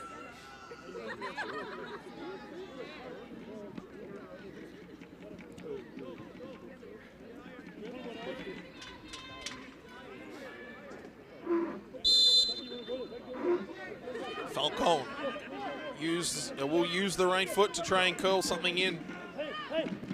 Two on the wall. Falcone over the top. Looks to try and go himself. Tell you what, Douglas has had, I would say, just over half the chances and certainly territory in this second half since Miller was ejected. Credit to them. Obviously, both teams going to Nationals, but neither treating this as a free pass. The opportunity to raise a trophy, raise a banner, wear a gold medal. And all the encouragement you need. Tatabikwa left side. Receives it, crosses over. Bryant receiving end of that, heads it back. Just a little bit errant, however, although the Mariners still keep it. Here's a good chance. Bryant working his way through, trying to through ball it to Dadzi, but Douglas around it. Falcone chips it in. Chamberlain will let that roll to him, and inside the area gathers.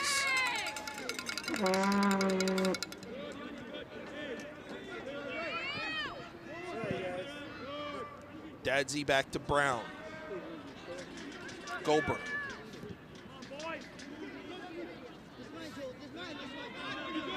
Brown will go for a run with it. Douglas. Brown delivers down the left wing. Shalafu, the intended target, doesn't get there. He is the Mariners' goal scorer, Griffin Douglas. Goldberg. Anchoring the central defense. Brown down the left side. He's stripped of it there by Pena, and Douglas will go for a run down the right wing. Haji Mohammadi to Pena, working his way towards the attacking area. Falcone just mishandled it. And the Mariners all begin to break out right side. Cram trying to dance his way back in. He's stripped of it by Falcone. Ibrahim. Ball put out off the legs of Cram and out for a throw-in.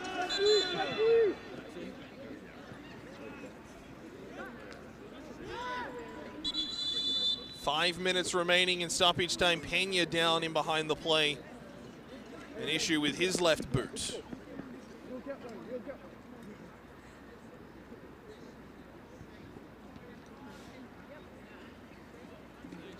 Pena's untied his left boot. I'm not entirely sure what the challenge is.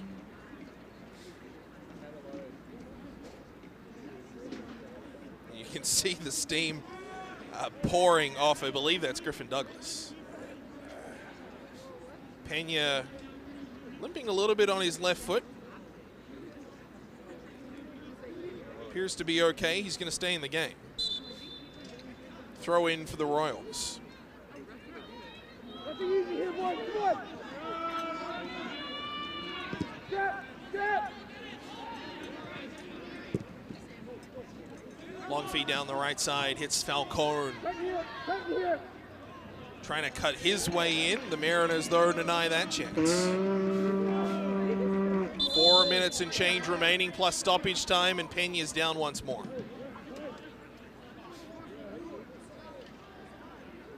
Not entirely sure whether Peña will continue or not. Been playing a right back role this evening. Douglas taking this opportunity as almost a pseudo timeout. Just to have a little bit of a chat, a little bit of a drink as well. Now it's a case of just who blinks first. The Mariners have had a considerable amount of this game up a man, courtesy the sending off of goalkeeper of Matthew Miller. Let's take a look at the 2 goals back earlier. 3 minutes in, a free kick given up by the Mariners, absolutely drilled into the back of the net by Quinn Desaulnier, excuse me. And that made it 1-0 3 minutes in. Clean, right-footed strike, curled, back of the net, 1-0. Dream start for the Royals. Then here's the Mariners goal. Ashton Bryant hits the corner of the crossbar, and then it is buried in front by Griffin Douglas. Bryant dejected, and then in celebratory moods as his shot denied by the woodwork. Douglas, though, no mistake. Number 2, Sam Symphony.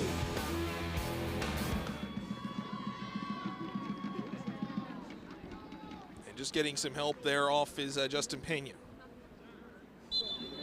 Obviously something with his left foot. I didn't see what contact it was, but you hope he's okay, with obviously some more games left to play for both of these teams this season.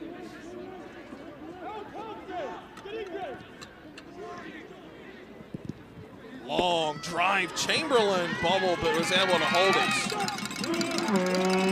That was a sharp chance from distance. Chamberlain rolls it out this near side. Travis Brown will go for a run. Douglas backing off. 2 minutes remaining, although we'll get some considerable stoppage time in this half, you'd imagine. The sending off of Miller, the stoppage time there of Peña. So I would hazard a guess we've still got about 7 minutes remaining, maybe closer to 8 or 9. Here's a good feed down the right side. Mariners threatening chance in the box. Shalafur was around to Douglas as well. But it's the Royals to clear out, and it comes out to this near side. Douglas back to Brown. Goldbrunner. Mariners will make a substitution at the next stoppage as well, getting some fresh legs out for a potential another 30 minutes. Ball delivered in.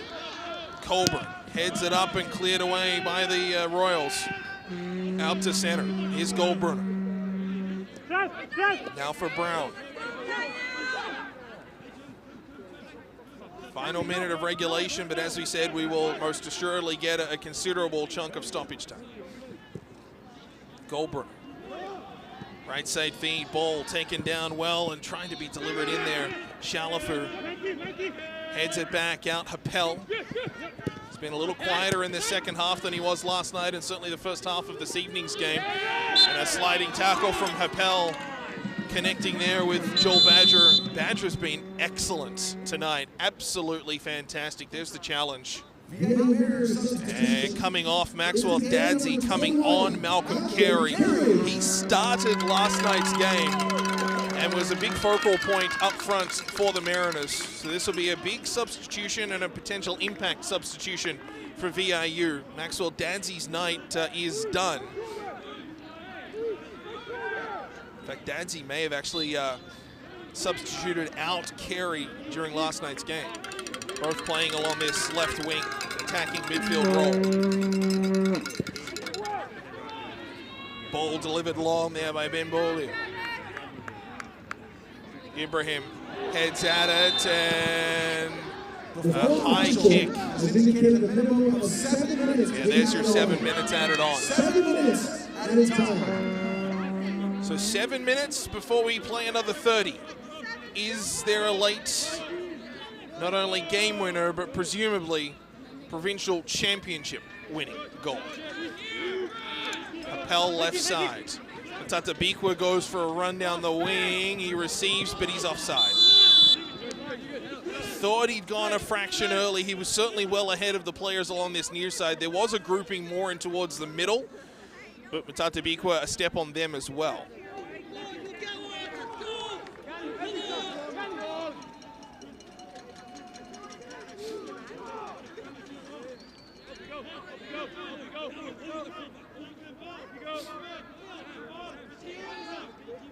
Full credit to Kirash Ahmad Porbanamiri, coming in very difficult circumstances.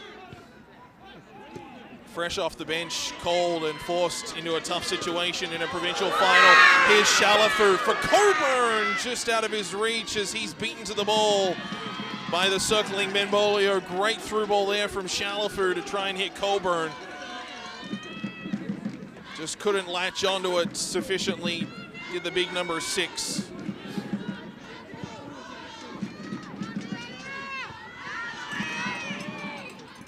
Royals trying to do the doubleheader here at Provincials this weekend. Their women's team beat Capilano 3-1 earlier today. The men trying to do the double. Out for a goal kick.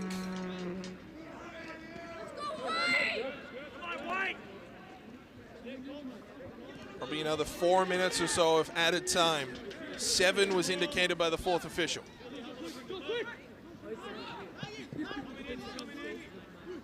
Brown. Goldberg.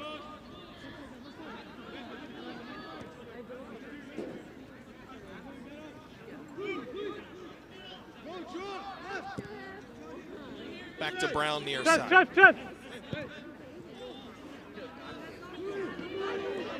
Royals beginning to shrink down a little bit in defense. Mariners just starting to press down low a little bit further. Goldberg. Brown left side has got Matata Bikwa along the wing. Delivers into the middle instead. Aerial. Coburn, header towards the goal. And across to his right, Ahmad Porbanamiri makes the stop.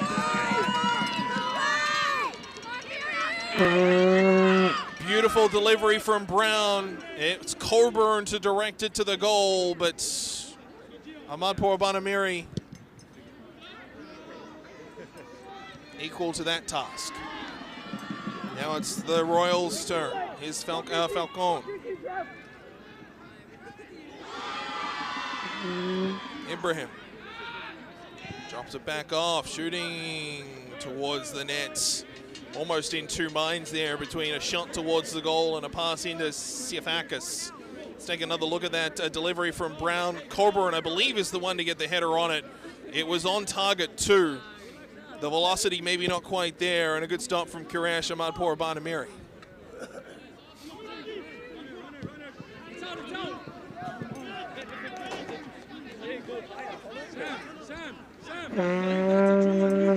Couple of minutes remaining in stoppage time, and we will then play another 30. 2 15-minute halves, and if that still settles nothing, penalties. And frankly, if you're Douglas College in a provincial final, to lose your starting goalkeeper to a red card and play a considerable amount of this game down a man, and to do it the way that you've done it, just credit to the Royals for the way they've gone about it since being down 10 men. Or 2 10 men, I should say. Wazy over to the far side. Falcone able to knock it down. Dishes it back for Kapik to chip it up that far side. Falcone trying to get onto it, but it's cleared back out to middle. Haji Mohammadi.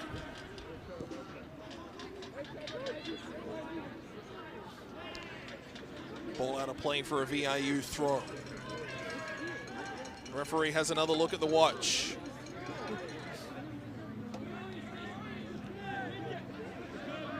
Perhaps one last rush for the Mariners if they can swing it. Brown. Ahead. That's for Malcolm Carey. He sends it in the direction of Coburn. It's put out to midfield. Happel will send it back in. Mariners were offside, so they'll have to just let that roll out for a goal kick. That might almost do it. Another look at the referee's watch.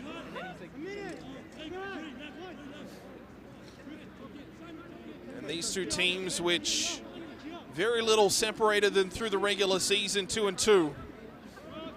Very little is separating them right now.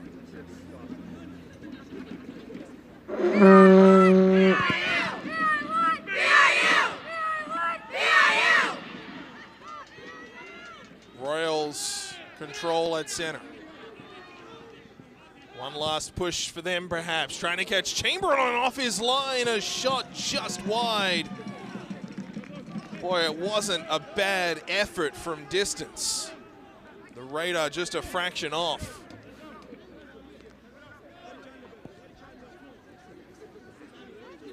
Referee says, let's play another 30, gentlemen.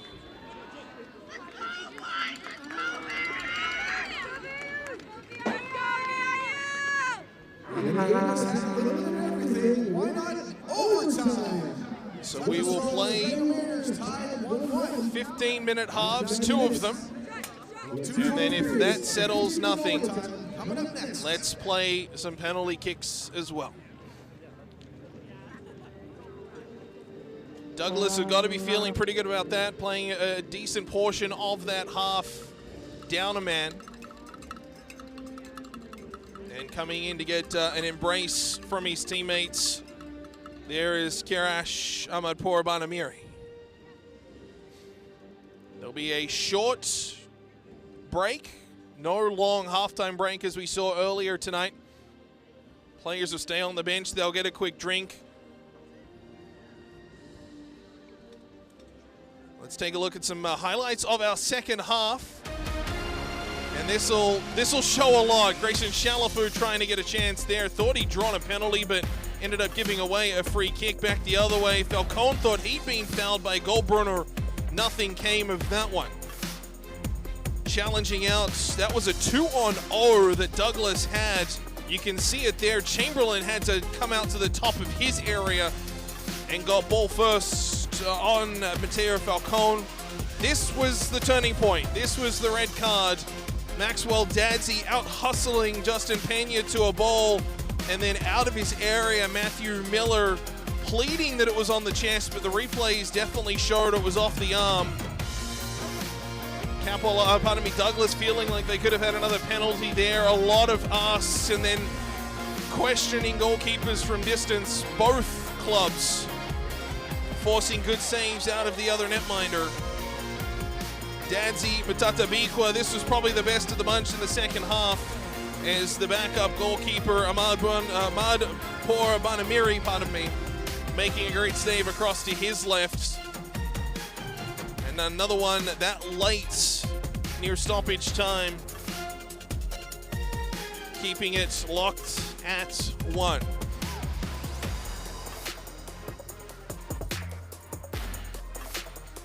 We'll go back to the first half. This was a free kick which led to the 1-0 goal converted by Quinn Desaulnier. That made it 1-0 Douglas Royals. Just clean in, not much Chamberlain can do, and a beautiful strike from Desaulnier. And then this tied it up for VIU inside the first half, 28th minute. The shot from Ashton Bryant hit woodwork. Cannons out, and Griffin Douglas buries the third-year midfielder, made it 1-1. And that is all the scoring. Despite the chances, free kicks, pleads for penalties. VIU had a penalty earlier. They got denied by Miller.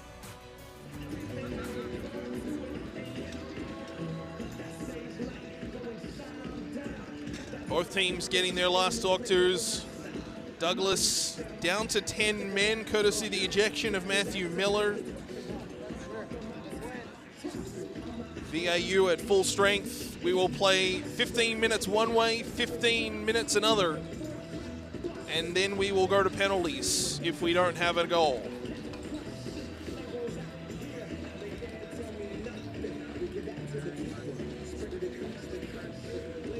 Referee just trying to stay warm at midfield, doing sort of 20-yard sprints either side of halfway. It's a little bit like that as well. Not sure if it's colder than last night. I'm not entirely sure. But everyone doing their best to try and stay warm.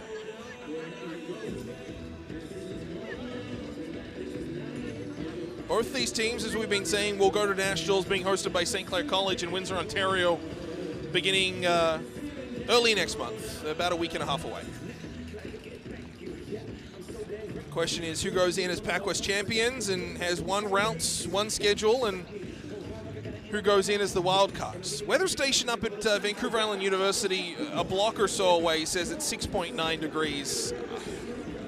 I don't know if I believe that. Regardless, picturesque conditions. It could be a lot worse. There's barely a breath of wind. There's not a drop of rain. And there's barely a cloud in the sky. The full moon over us. You could do a lot worse. Just look at that.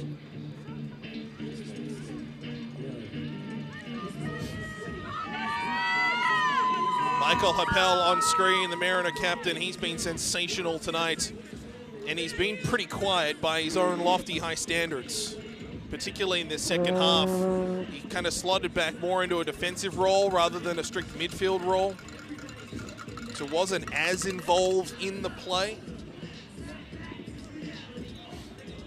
Some fresh legs out there for the Mariners. Marcus Cram, number 2, just walked across screen there. He came on with a couple of minutes left in regulation.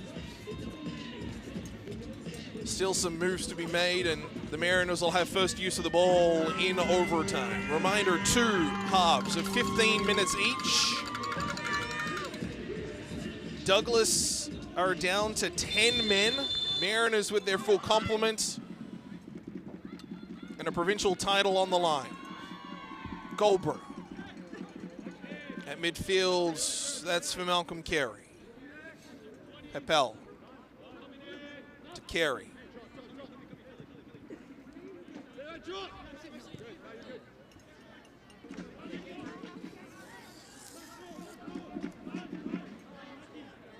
Over to that far side, the Mariners still looking to control Travis Brown. To the outside, Shalafu. Back to Brown.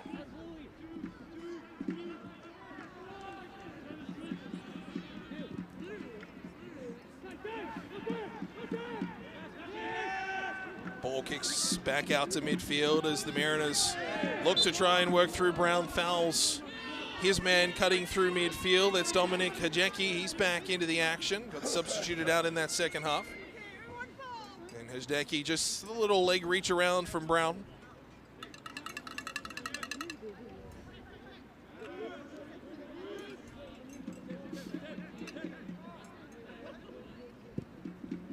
Ball delivered in by the Royals. They scored 3 minutes into the first half when the sun was still somewhat shining. It is long gone now. Do we have an early goal here as the Mariners clear it to the right wing, or do the Mariners take first lead? Here's Shalafu working his way through midfield. The through ball up and ahead. That was intended for Ashton Bryant, who was well ahead of the play. Bryant comes in, knocks the ball loose. Shalafu hunting for it too, and puts it just out of play.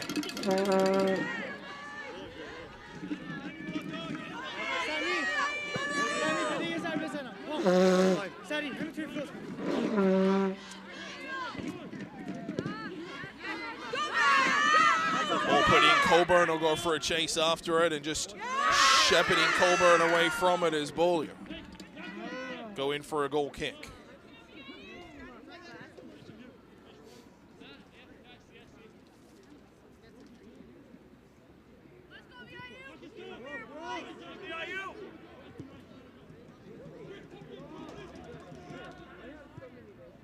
Falcone, that pass over the top of him. Hajdecky plays it. Cross over this near side, straight onto it, but just running out of real estate there, Yanni Sivakis.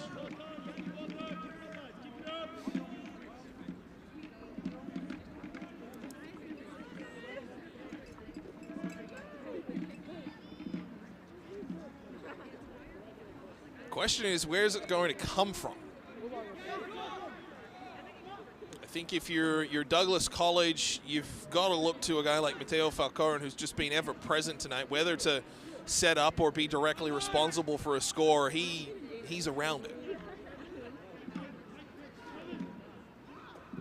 For VIU, I mean, Ashton Bryant has done everything. Was in on the lone Mariner goal after hitting the crossbar. And the rebound buried by Douglas, but he has been just about everywhere this evening. Great sliding tackle along the far side by Happel, and he's fouled up. One of the advantage played, but the Mariners will get the free kick. Just working along that far side. Great slide by Happel, and then bumped off the ball by Falcone.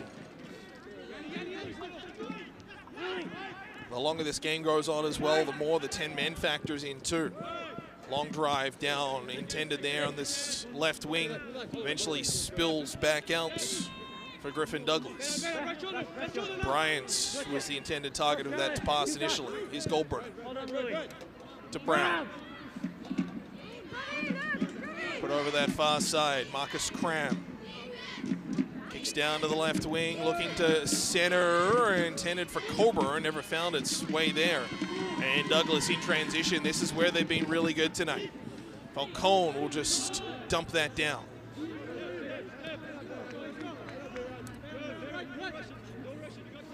Goldberg from midfield, plays it out to Bryant's left side.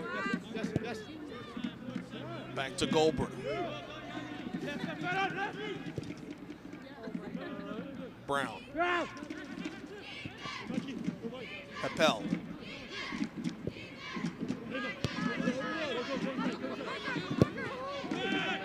Douglas into the area.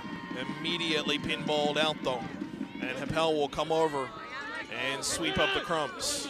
Happel to the near wall, to the near line.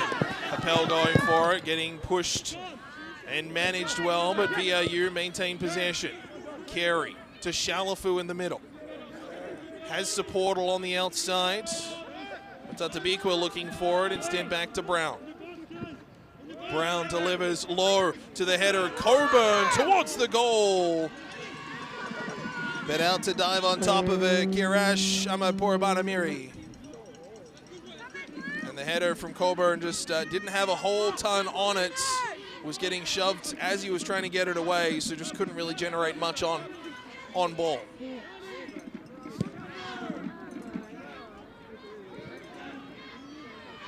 Ball comes back, Douglas Matatabikwa. Chips it ahead, Shalafu had to be quick with it and was. He's got a bit of open field to work with now. Carey down the left and the pass from Shalafu. Let his team down on that one. It was well behind Maxwell Carey. Malcolm Carey, excuse me. One of the few feet that Shalafu has put wrong this weekend. Tatabikwa back on defense, watching over Mateo Falcone. Into the middle as Decky just glanced off his body and cleared away by VIU. Out to midfield, Brown did well. Knocked it down. Here's Douglas. Over to that far side, Griffin Douglas, but offside will be the call. Matthew Coburn just inside halfway. Mariners just trying to get up the field, but a player down in behind. That is Mohamed Nur Mohamed Ibrahim. Took a bit of contact from Malcolm Carey.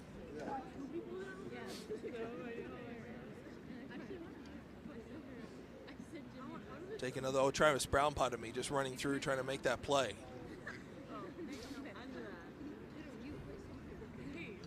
And Ibrahim up to his feet. Getting surveyed and looks all right.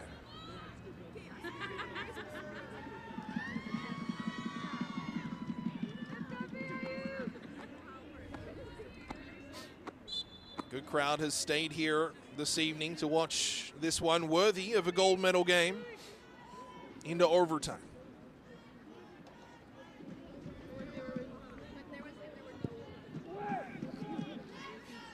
Ball delivered into the area, but headed straight back out by the Mariners. To midfield, Coburn, but he's all alone, has to wait for support. And this will be a card. It'll be a yellow card assessed to number 4, Burhan Weezy. Believe for a handball at midfield as Coburn just tried to direct it on ahead.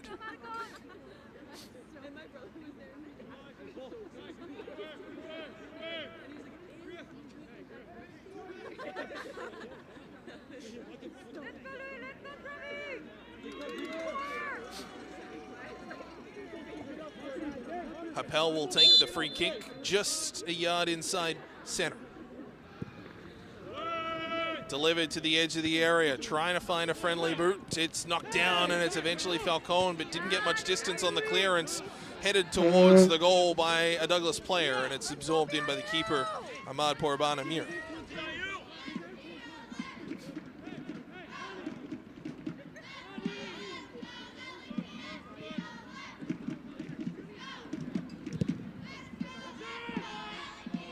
Long clear from the keeper. Rolled on as Matatabiko will go back to grab that. It'll be a VIU throw. Quickly taken to Shalafu. Back in the feet of Brown. Played it to Chamberlain. He'll hoof it up midfield. Carey tried to come up with it, and he does. Shalafu very nearly poked it ahead, but the defense of Burhan Wazi able to take that away. Here's a chance inside in the areas. Douglas looked to control. Whistle goes. And it's a goal kick after all of that. Everybody looking around, everybody heard a whistle, and then to decipher exactly what it was for. Douglas thought they were in with a chance, thought they maybe held it in. Dominic Hajeki, was all in and around it. 4 Mariners back. It was Hajeki to get the chance. Initially asking for a corner. Mariners doesn't really do it justice, but certainly a fraction of confusion with that whistle going.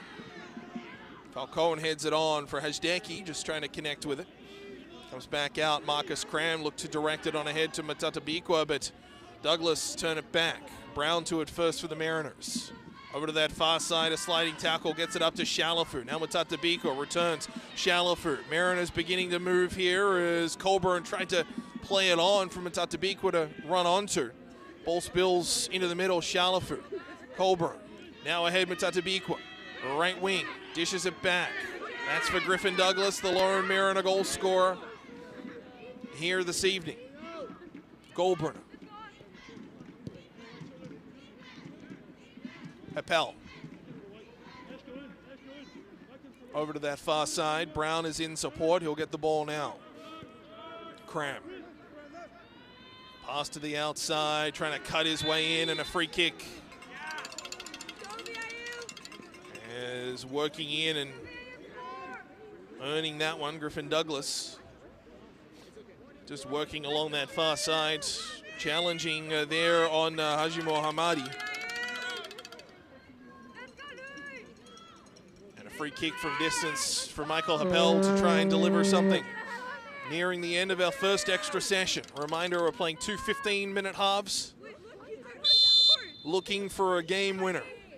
It is not golden goal, so we will play the full 30 minutes. Delivered to the area, and it's just over. Down low into the box, Travis Brown had a great chance from 6 yards out, but couldn't connect on it. Happel's delivery causing all sorts of chaos. Coburn headed it down, and Brown put it over. Best chance of overtime so far.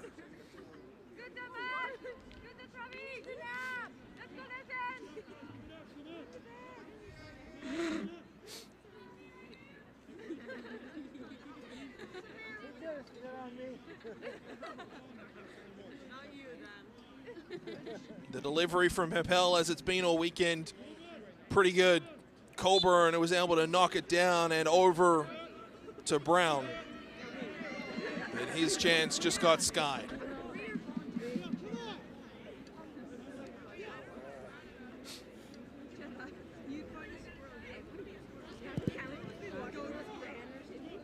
Long ball sent to midfield. Shalafu getting a good header on it.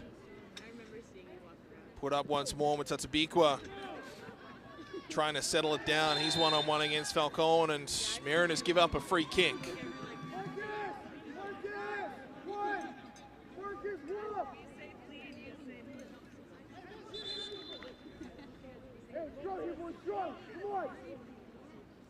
Douglas Royals substitution in the game number 8. So Quinn Desaulnier comes back into the game, coming out. Didn't get a read on the number. My apologies on who came out, but Desaulnier coming into the game. Injecting back in. Wore the captain's armband to start this afternoon. Bit of height into the lineup as well. Desaulnier, fifth-year midfielder. Douglas, deliver in, appeals for a handball, for a free kick. It'll go to the Mariners, though.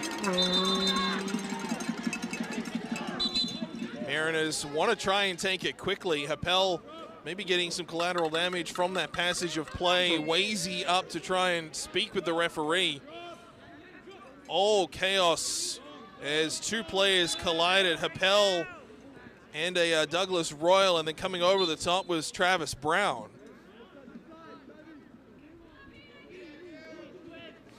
Goldbrunner will bring it out. Happel to Brown. Speed down the left side, Brown. Shipping it up and ahead, intended there for Bryant.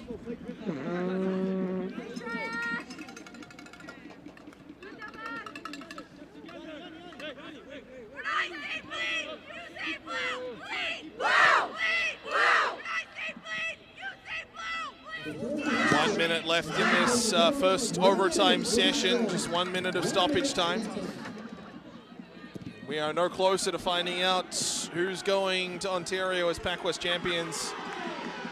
A goal kick.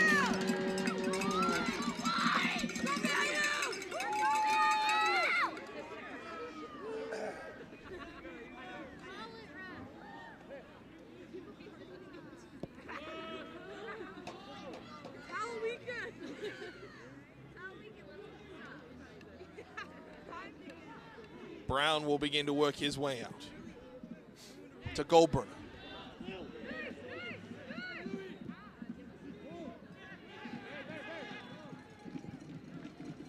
Long feed. Tatabikwa right side. Couldn't connect on it. And that'll do it.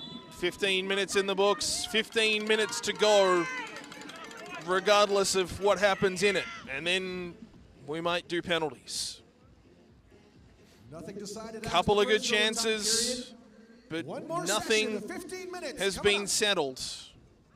And these two teams still under the full moon, or 1 day removed from a full moon.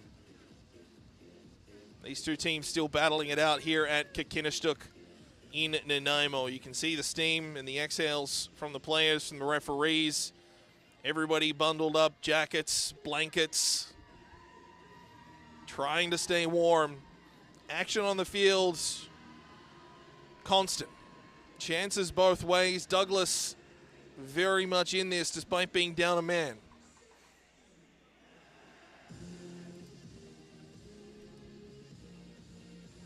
VIU looking for one more. They scored one via penalty yesterday. And they've got one through a passage of play on a rebound here this afternoon and this evening. Let's take a look at some key passages of play in that first overtime session. Nothing earned, nothing given for free, I should say. Everything earned. Michael Happel, again, a constant force. A nice sliding tackle there. He has been ever present, as has Travis Brown on the back end as well.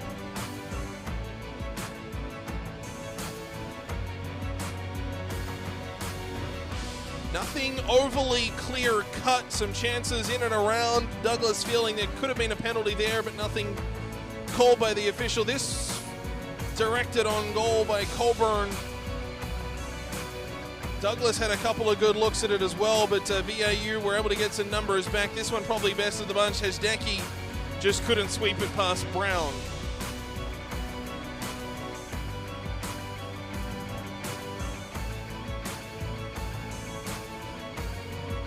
Ball delivered. Here's another look at it. Hesdecki just a half a step nor he needed to get around Brown, but it eventually went out of play. Mariners had their fair share of looks as well. This one probably best of the bunch, but skied again by Brown. Knocked down off the header of Coburn, and then Brown in tight just got up underneath it a little bit too much. A chilly night here at Kinnistuck Stadium in Nanaimo. 15 minutes left in PACWEST. We know that for sure. What we don't know is whether we'll do some penalties after the fact. Ball headed out of play off the head of Sifakis. Goldburn. Chamberlain.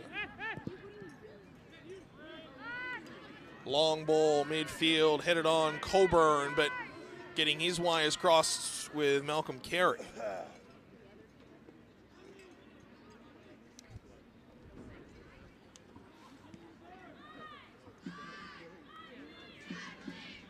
Mariners left side. Working down that far touchline. Royals thought they'd taken it away, but ball went out of play. Or it'd actually be labeled or called a free kick, pardon me. Didn't hear a referee's whistle on that one. Capel to deliver. Everybody forward for the Mariners. Matatabikwa about 3/4 of the way though. As it's put into the box, clear and free header though for the Royals. Kicks back out, Ashton Bryant deflected on a shot high and towards the net, but easily absorbed in there by Kirash Amadpour-Abanamiri.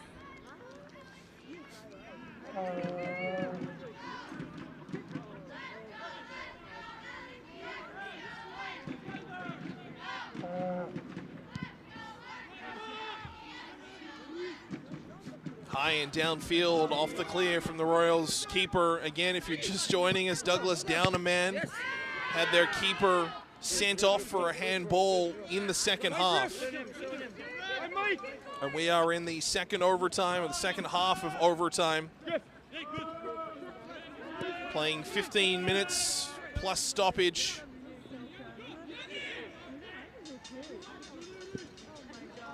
We'll see if that produces a winner. If not, potentially penalties. Bryant just off and wrong-footed there by the deflection off a Royals player, and ball out for a throw.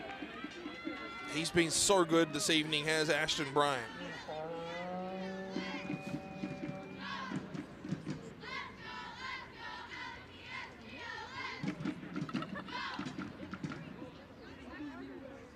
Ball out to midfield is coming in for it, Malcolm Carey, but it's a foul assessed against the Mariners.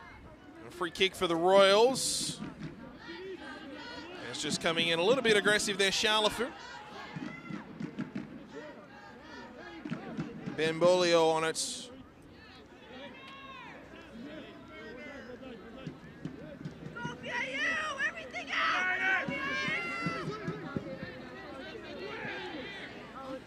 Long delivery, Shalafu there with the header. One-on-one. Kicks back to the outside, still working. That's Azim Zadeh. And Shalafu takes it, puts it up the far wing. Coburn trying to direct it downfield. VIU had numbers, but not where it mattered most. Ball to the outside, high, long, into attacking territory. Kick back out, Falcone drives from distance. Goal kick. Mateo Falcone, he's been very, very good for Douglas this evening. Very little has gotten by him. and an ever-present force on the back end.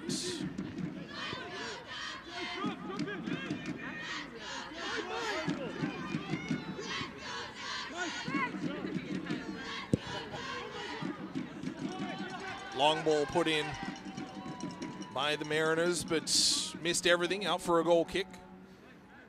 Again, these two teams already two nationals. St. Clair College, Windsor, Ontario, beginning early next month. Hotels are booked, flights are booked.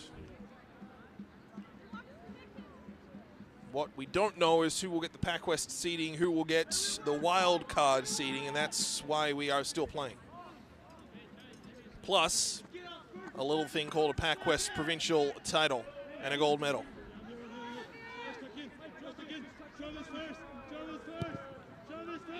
Long drive down, Mariners looking for another provincial championship. Douglas looking to go with the sweep this weekend as the women got the job done earlier today, but here comes VIU.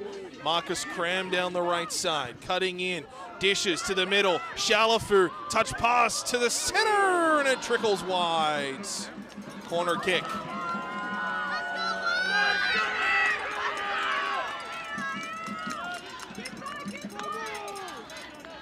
Good couple of chances through there. Shalafu had a crack at it. Not sure if there was a shooting lane. Tough to tell from this angle, but definitely a lot to look at for Shalafu as he received the ball just outside the arc. Happel. A bunch of players on the dot. It's delivered in and it's headed away by Buhanwezi.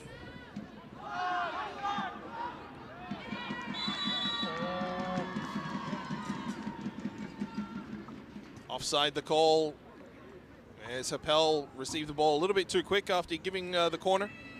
Wasn't able to get back onside himself. Let's go, Mariners! 9 minutes left in a PACWEST season, plus penalties unless we've got a buzzer beater, so to speak. Ball comes to the near side. Shalafu controlling. Mitatabikwa to Brown. He's been rock solid for the Mariners, as has Goldbrunner. He's got Bryant with him. Uses it on that far side. Back to Happel. Travis Brown. Mariners fluid in their formation. Ball sent forward, falls and spills. The 18-yard box clearance, glances off the side of the boot. But Tatabikwa tried to guide it towards the goal, and it's cleared long and far by the Royals.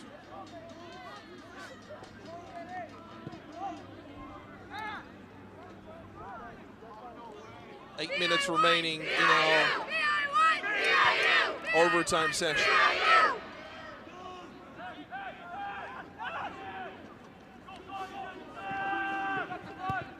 Delivered by Brown, down low, and a punch at by the keeper.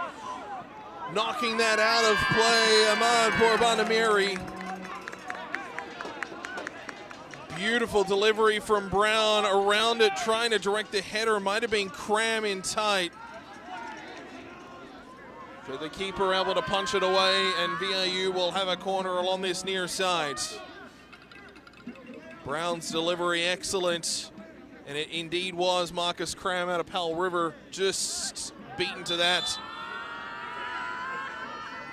by the keeper.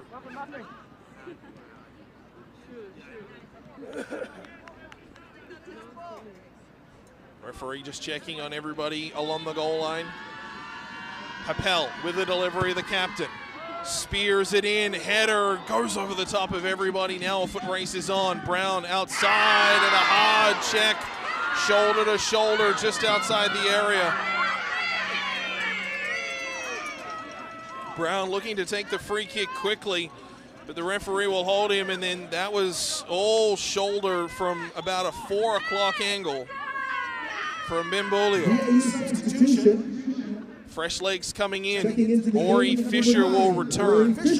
Coming out, Grayson Shalafu. So Fisher started the game. And returns back in to try and find a bit of a spark up front.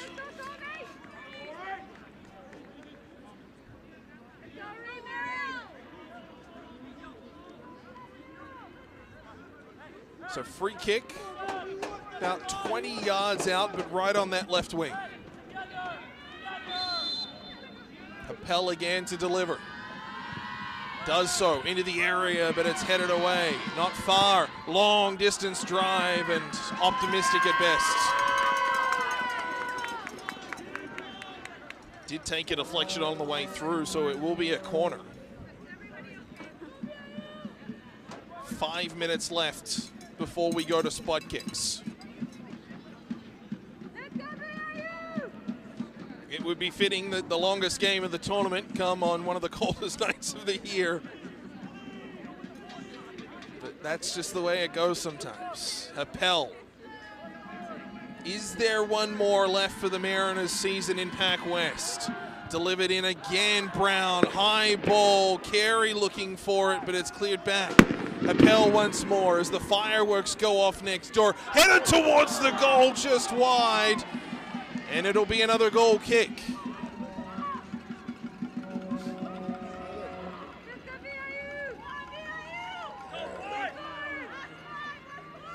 It was Coburn once more. Mariners pleading for another corner, but a goal kick given.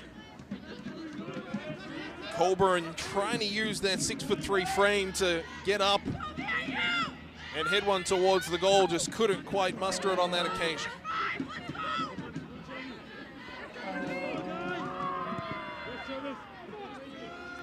Ball fed to midfield, trying to roll that through. Brown was able to drag it with him. Chips it ahead for Cram, comes off the back of his body, a tough break as the ball spills to the near side and Cram gives up a free kick. And then Wazy just throws that ball away and buy a little bit of time here. Cram just over the top, a little bit excited, and a free kick. Over.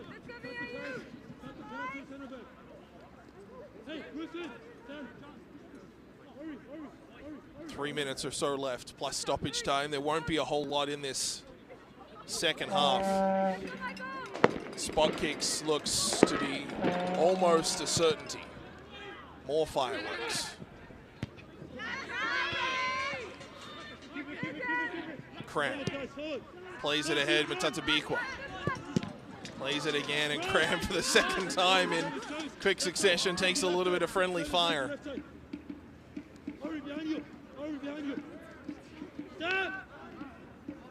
Wazy. Long ball down. Taken in midfield, and here's a chance. Falcone down the left side, quickly closed down, free kick. Right on the edge of the area. Referee, though, unmoved. And VIU will get a free kick from there. There's been a few of those situations tonight that Douglas have been very, very unhappy with. They have been given a bit of a non-call, and then VIU getting a free kick immediately after. There's been at least 2 or 3. One of them resulted in a yellow card to the Douglas technical area.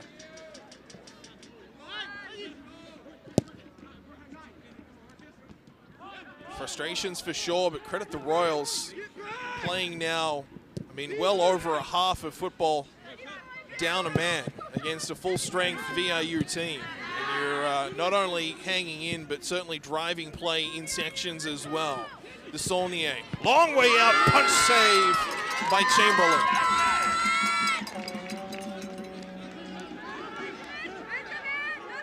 2 minutes plus stoppage remaining. Here's the long chance. De Saulnier over to that far side. Siafakis and punched there by Chamberlain.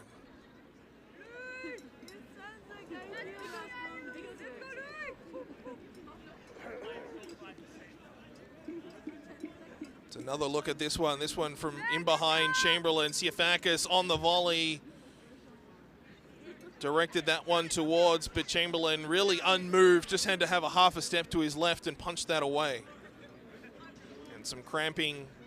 VIU substitution. Checking the game, number 5, Thomas Grez-Kazuki. Thomas Grez-Kazuki coming on in favor of, I think that was 14, Ashton Bryant coming off. He is hobbling on, so Grez-Kazuki into the game. And Bryant, if that is Bryant on that far side, I believe it was 14, but that would be a very big loss. It is Bryant on the edge there, cramping. Ashton Bryant has been excellent this evening. But some fresh legs for the Mariners checking in. And it looks like another substitution will be coming shortly after as well. And this would be maybe eyeing potential penalties coming in, let's just say, a minute's time. Corner though. See if Douglas have anything to say about it. It will be another substitution for the Mariners coming in.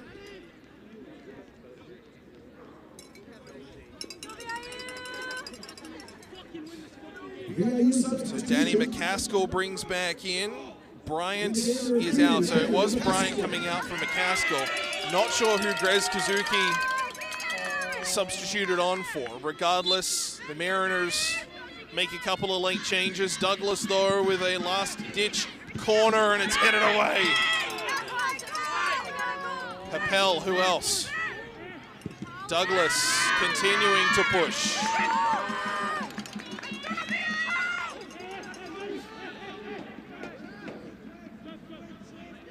One minute of time added for our second half. That's all that separates us from spot kicks to decide a PACWEST champion. And if you're Douglas, you're thrilled with that. To get to penalties in a provincial final, down a man. And not just down a man, down your keeper. Ahmad Pourbanamari has come in and played beautifully. In a tough situation, hasn't made a mistake.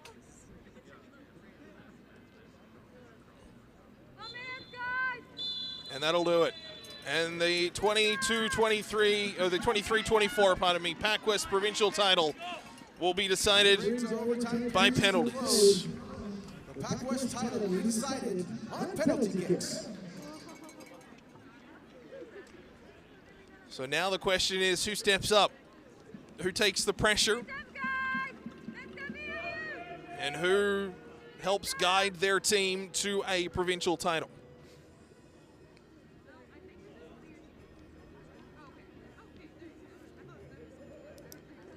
A lot to like from both teams. Again, credit Douglas for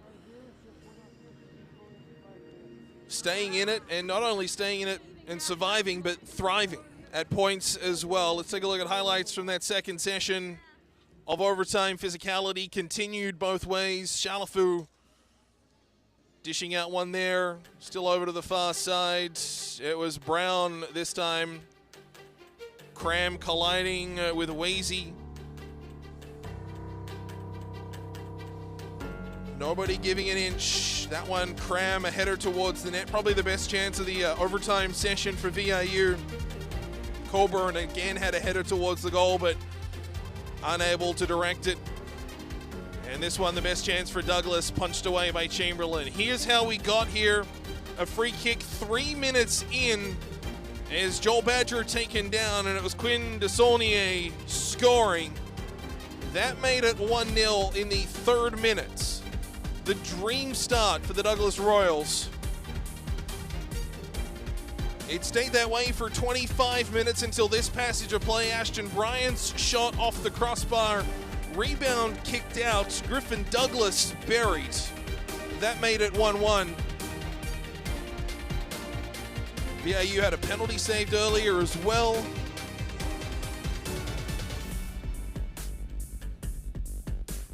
Great chances. Goalkeepers have been excellent, all 3 of them that have featured here tonight. But we are tied at 1 after 120 minutes.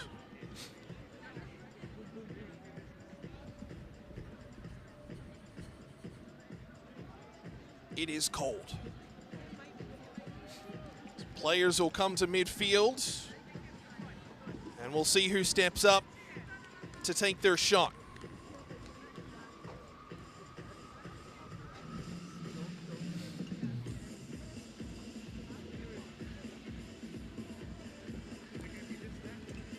fact that Douglas down a man really doesn't matter now. It is just the goalkeepers to do battle. See who holds their nerve. The Mariners, the Royals, who shoots first.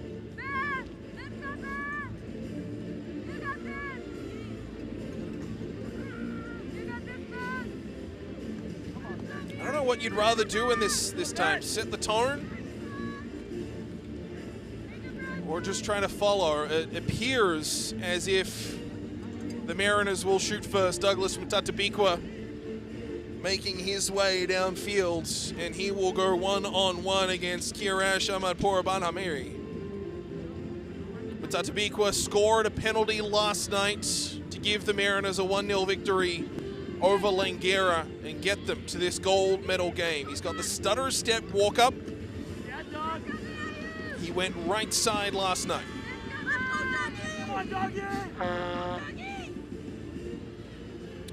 Douglas Mutatabikwa out of Zimbabwe, 4th year player in PACWEST.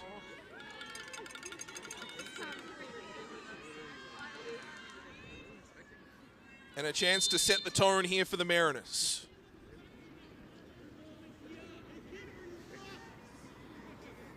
Eight steps back, straight on.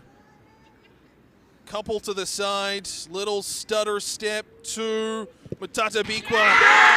No mistake.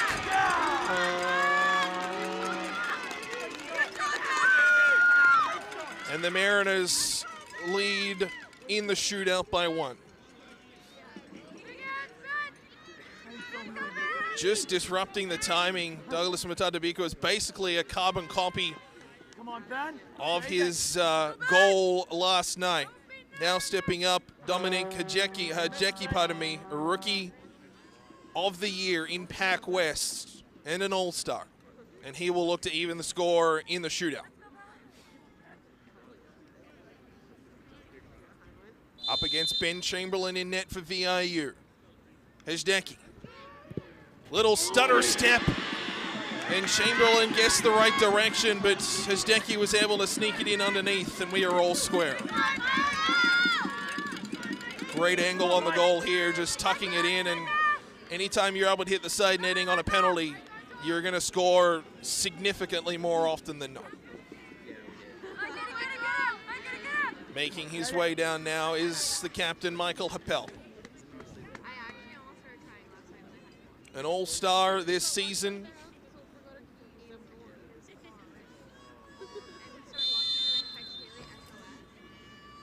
Happel into the left side, and he scores.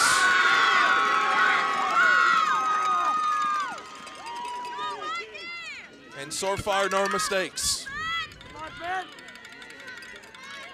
As we are 3 for 3.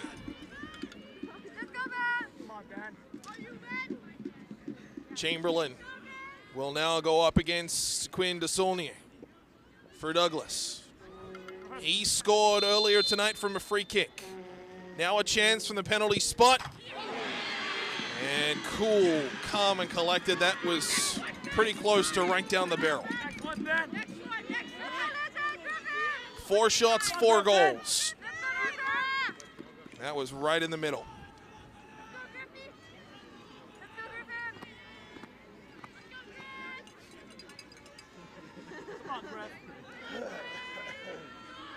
Next shooter for the VIU Mariners, Griffin Douglas. He scored for the Mariners earlier tonight, burying the rebound from the Ashton Bryant shot back in the 28th minute. Douglas all the way along the pitch. 5 up, 5 down for the scorers. Pretty clinical finish from Douglas. Ball never left the pitch. Now coming over is number 7, Mateo Falcon, the 3rd-year forward. He has been the focal point for the offense tonight for the Royals.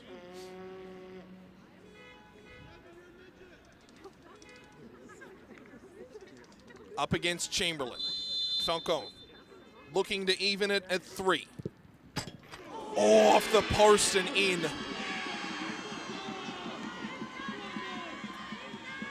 No room for error on that one as Falcone, again, Chamberlain guesses correctly, but the shot just inside. And Travis Brown will make his way forward and look to score. Brown, a big part of the reason why the Mariners are even here, scored a pair of goals the last game of the regular season to help the Mariners to a win to qualify them for this tournament. And has been a stalwart on the back end tonight, last night, and this season overall. Brown, another PACWEST All-Star. Saved by Ahmad Porban Amiri. And Douglas have the advantage. Brown shooting to his left. Ahmad Porban Amiri guessing correctly. And Douglas with a chance to cement an advantage. Yanni Siafakis making his way forward.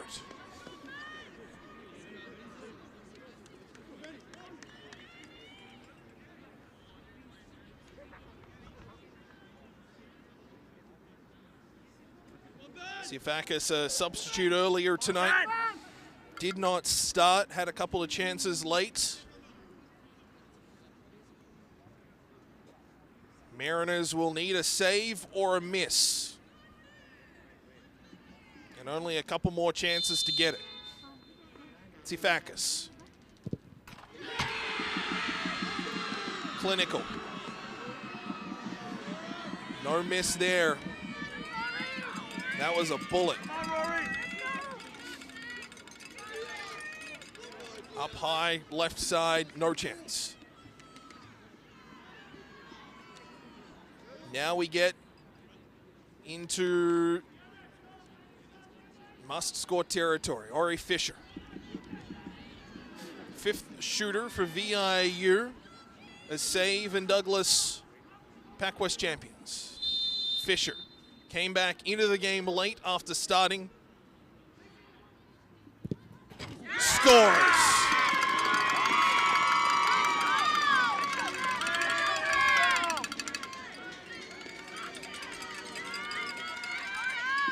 Ori Fisher keeps his cool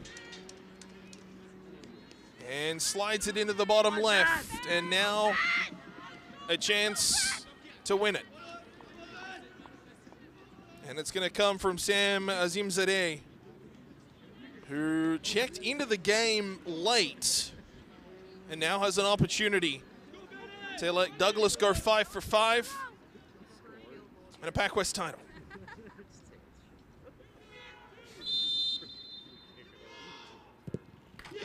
Champions, Douglas College Royals are your PACWEST champions for 2023-24. They will represent PACWEST as champions at Nationals in Ontario. The Mariners move in as wild card, but it is the Royals as kings. Azimzadeh, no mistake, the Royals perfect from the dots. Douglas 5, VIU 4 in the shootouts. 2 for 2. And the Douglas Royals, clean sweep provincials. The women did it earlier. The men do it tonight, and the Royals win it in a shootout. Sam Azimzadeh converts 5 for 5 on the penalty dots.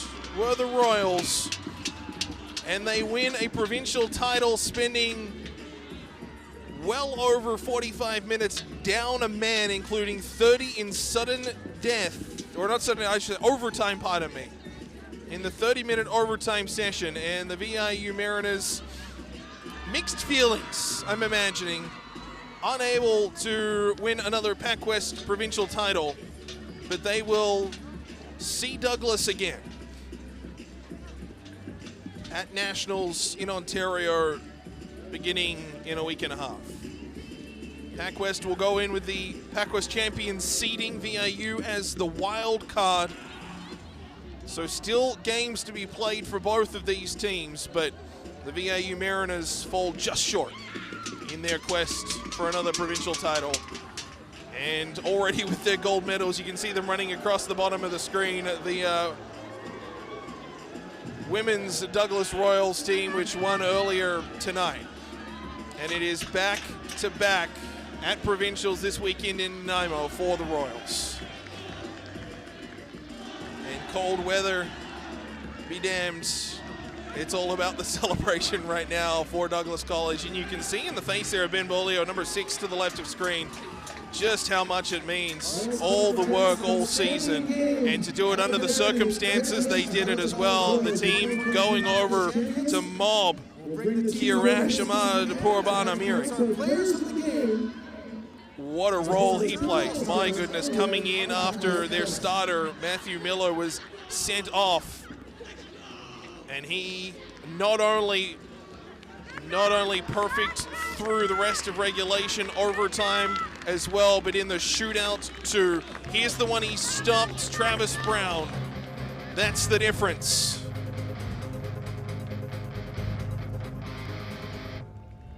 Douglas, perfect. That was the 4th one from the Royals. That cemented the advantage. Ori Fisher had to score and did.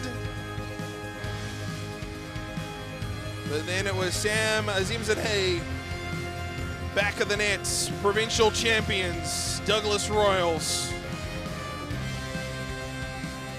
And watch in the back the celebrations. 5 for 5 from the penalty dot, and the Royals clinch both the women's and the men's provincial titles in unbelievable fashion at points. You don't often see goalkeepers sent off. The backup coming in on the forced substitution. You can see a couple of players hobbling around there. I believe that's Justin Pena not putting weight on his left foot. He had to be substituted out in the second half. And what an outstanding effort from the Royals to clinch, to cement an advantage that they had earned through the PACWEST season. VIU had given them some troubles, 2-2 through the season series, but it was the Royals to get the job done when it mattered most. For our post-game presentations, let's go down to Matt Carter at field level. Huge thank you to our All-Star Committee for making these selections, and also a huge thank you to our volunteers as well. Our officials, many folks that help make these tournaments happen. Huge thank you. Quick turnaround of the table there. I'm going to wait till I get a thumbs up from the team to announce first our players of the game.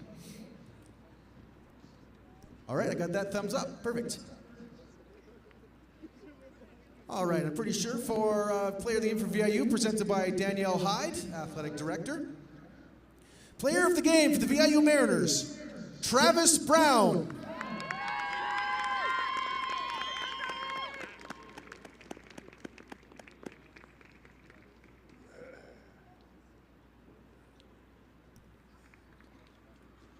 Presenting the awards for the Douglas Royals, Mark Slona, Manager of Athletics with Douglas. Our player of the game for the Douglas Royals, Burhan Wazy. Burhan Wazy, one of the PACWEST All-Stars, a 4th-year defender, was just all over the pitch and absolutely sensational in his play all game long. Kept all the offensive threats in check from the Mariners.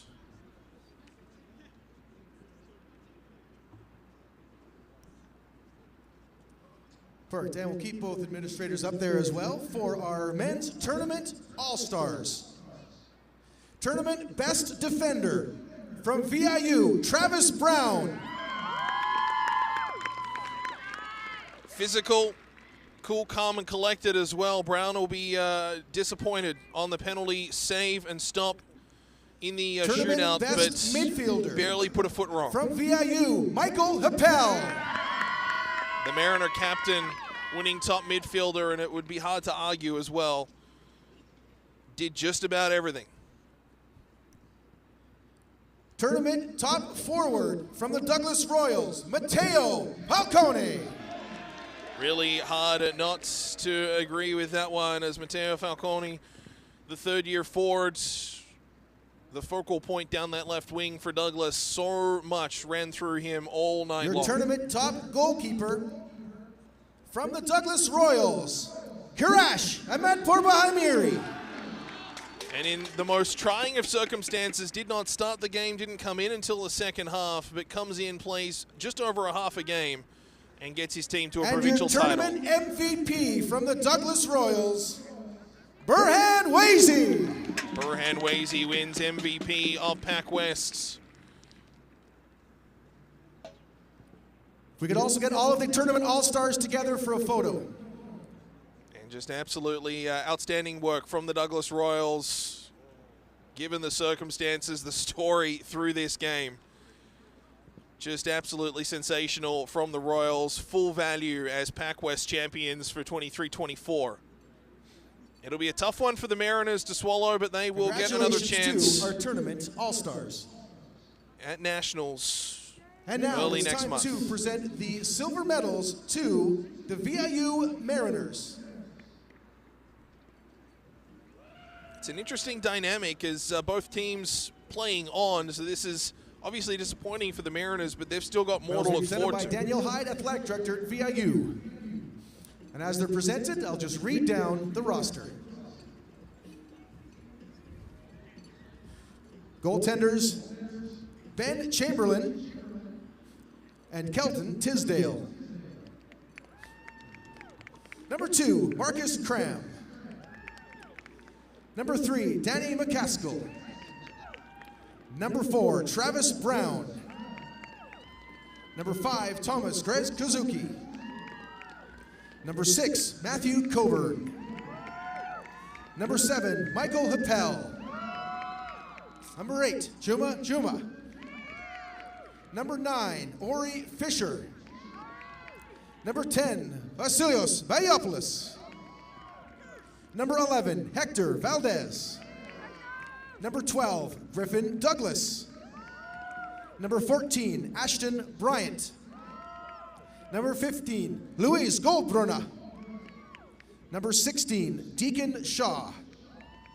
Number 17, Maxwell Dadsey. Number 18, Jack Bland. Number 19, Benedict Horvath. Number 20, Grayson Shalafu. Number 21, Malcolm Carey.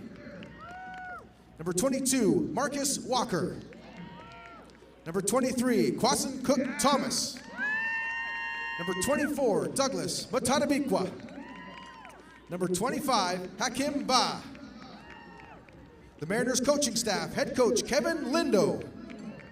With assistants, Jonathan McKenzie, Taylor Arbor, and Scott Brown. The Mariners silver medalists, they will go to Nationals as the wild card team and still a chance to battle it out for a national crown. We'll be following them as we go through St. Clair College in Windsor, Ontario. Side of this year's CCAA Nationals. Silver medalists, the VIU Mariners. Douglas College doing the sweep, and now women's and men's the provincial gold champions. Medals to the Douglas College Royals. And once again, I'll read down the roster as the medals are presented. Goalkeeper, Matthew Miller.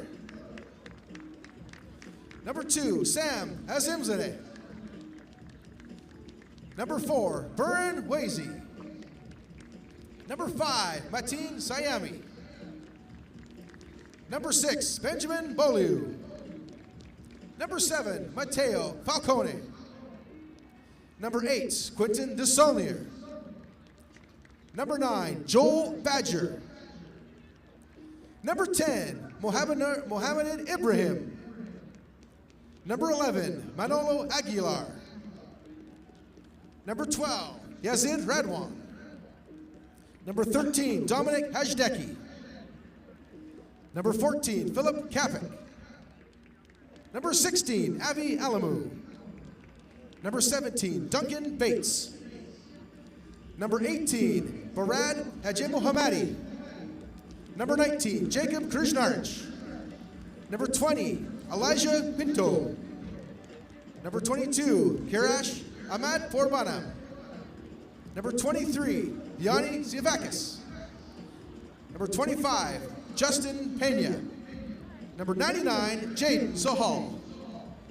Jaden Sahal The out coaching of staff for the Nanaimo, Royals, head coach Robbie Tour. winning a provincial title in his His hometown. assistants, Nawa Finsaleh, Farivar Tarabi, Benjamin Bergeron, and Malad Shibudagian. 23-24, PACWEST champions, your Douglas College Royals win their way into nationals. The VIU Mariners will advance as the wildcard team from PACWEST. Just absolute elation given the storylines for the Royals tonight. Losing their keeper, playing 10 men for over 45 minutes by the time you factor in stoppage time at the end. Ask the captains for the Douglas Royals to come forward for the trophy and banner presentation. Now the trophy presentation for the Royals. Quinn Desaulnier to go over and grab it. And for the second time tonight in Nanaimo, the Douglas College Royals will lift the hardware. The women did it earlier by a 3-1 score. The men needed penalties, but the results is the same. The Douglas College Royals, men's soccer, PACWEST champions.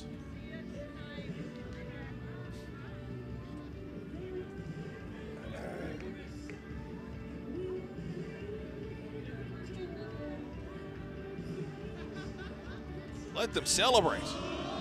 There it is. Champions of PACWEST. Congratulations to your 2023 PACWEST men's soccer champions, the Douglas College Royals.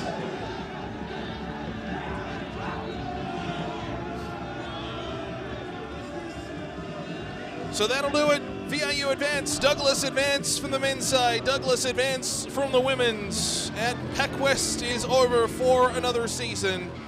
On behalf of Todd Jones and the amazing crew from Shaw putting on tonight's game, 20 very, very cold individuals. Thank you so much for spending your Sunday evening with us.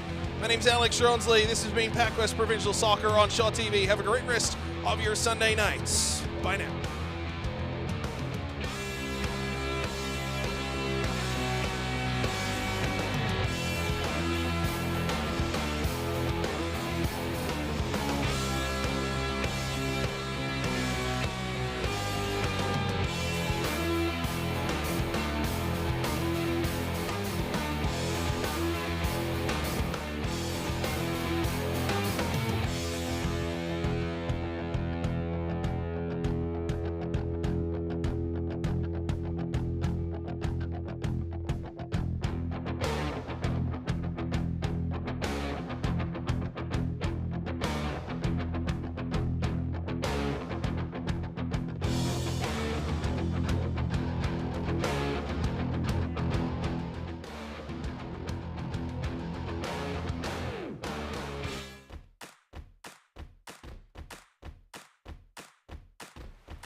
Vancouver Island University is located in one of the most beautiful places in the world, on Vancouver Island in British Columbia, Canada.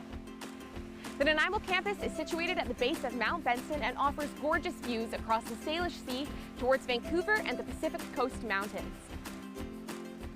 VIU offers more than 120 programs, from upgrading courses to bachelor's degrees, from trades training to master's degrees. We want you to know that there's a place here for you. To help make this a reality, VIU offers more than $3.5 million annually in student scholarships, bursaries, and awards.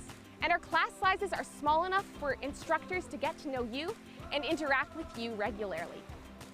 Our mission is to make higher education an option for everyone. Being in one of the most incredible places on the planet is just a bonus.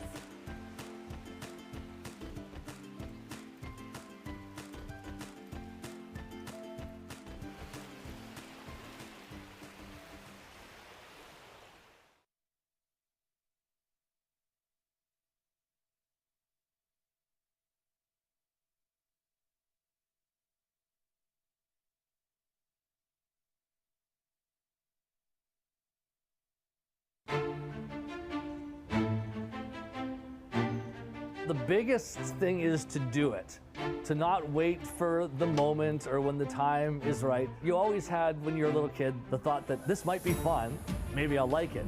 And then as I started to do it, it was more fun and I liked it more. You're not grinding away at a job you don't like, just working for the dollars and cents involved. You're doing something that, quite honestly, you would like to do anyway, even if there wasn't any pay for it. So to have that dream come true, to be able to work in two sports that dovetail each other so perfectly, I'm in an arena almost every month of the year. It's a fantastic tradition to be a part of, and it is special. Hansen moving ahead, looking towards the net. Johansson trying to swim through the shot. Bowden trying to stop it, and it leaks behind him for a goal. Beautiful play there. I don't think I ever realized that it was something that could be a career. I always enjoyed it. I was a bit of a ham. I had a problem with my feet that was going to allow me to not ever skate. So I knew I was never going to play ice hockey. 3, 2, 1. So I fell in love with road hockey and played road hockey hours and hours growing up. I was always talking through it, announcing for myself and my friends, announcing table hockey games, road hockey games. Just always did it for fun.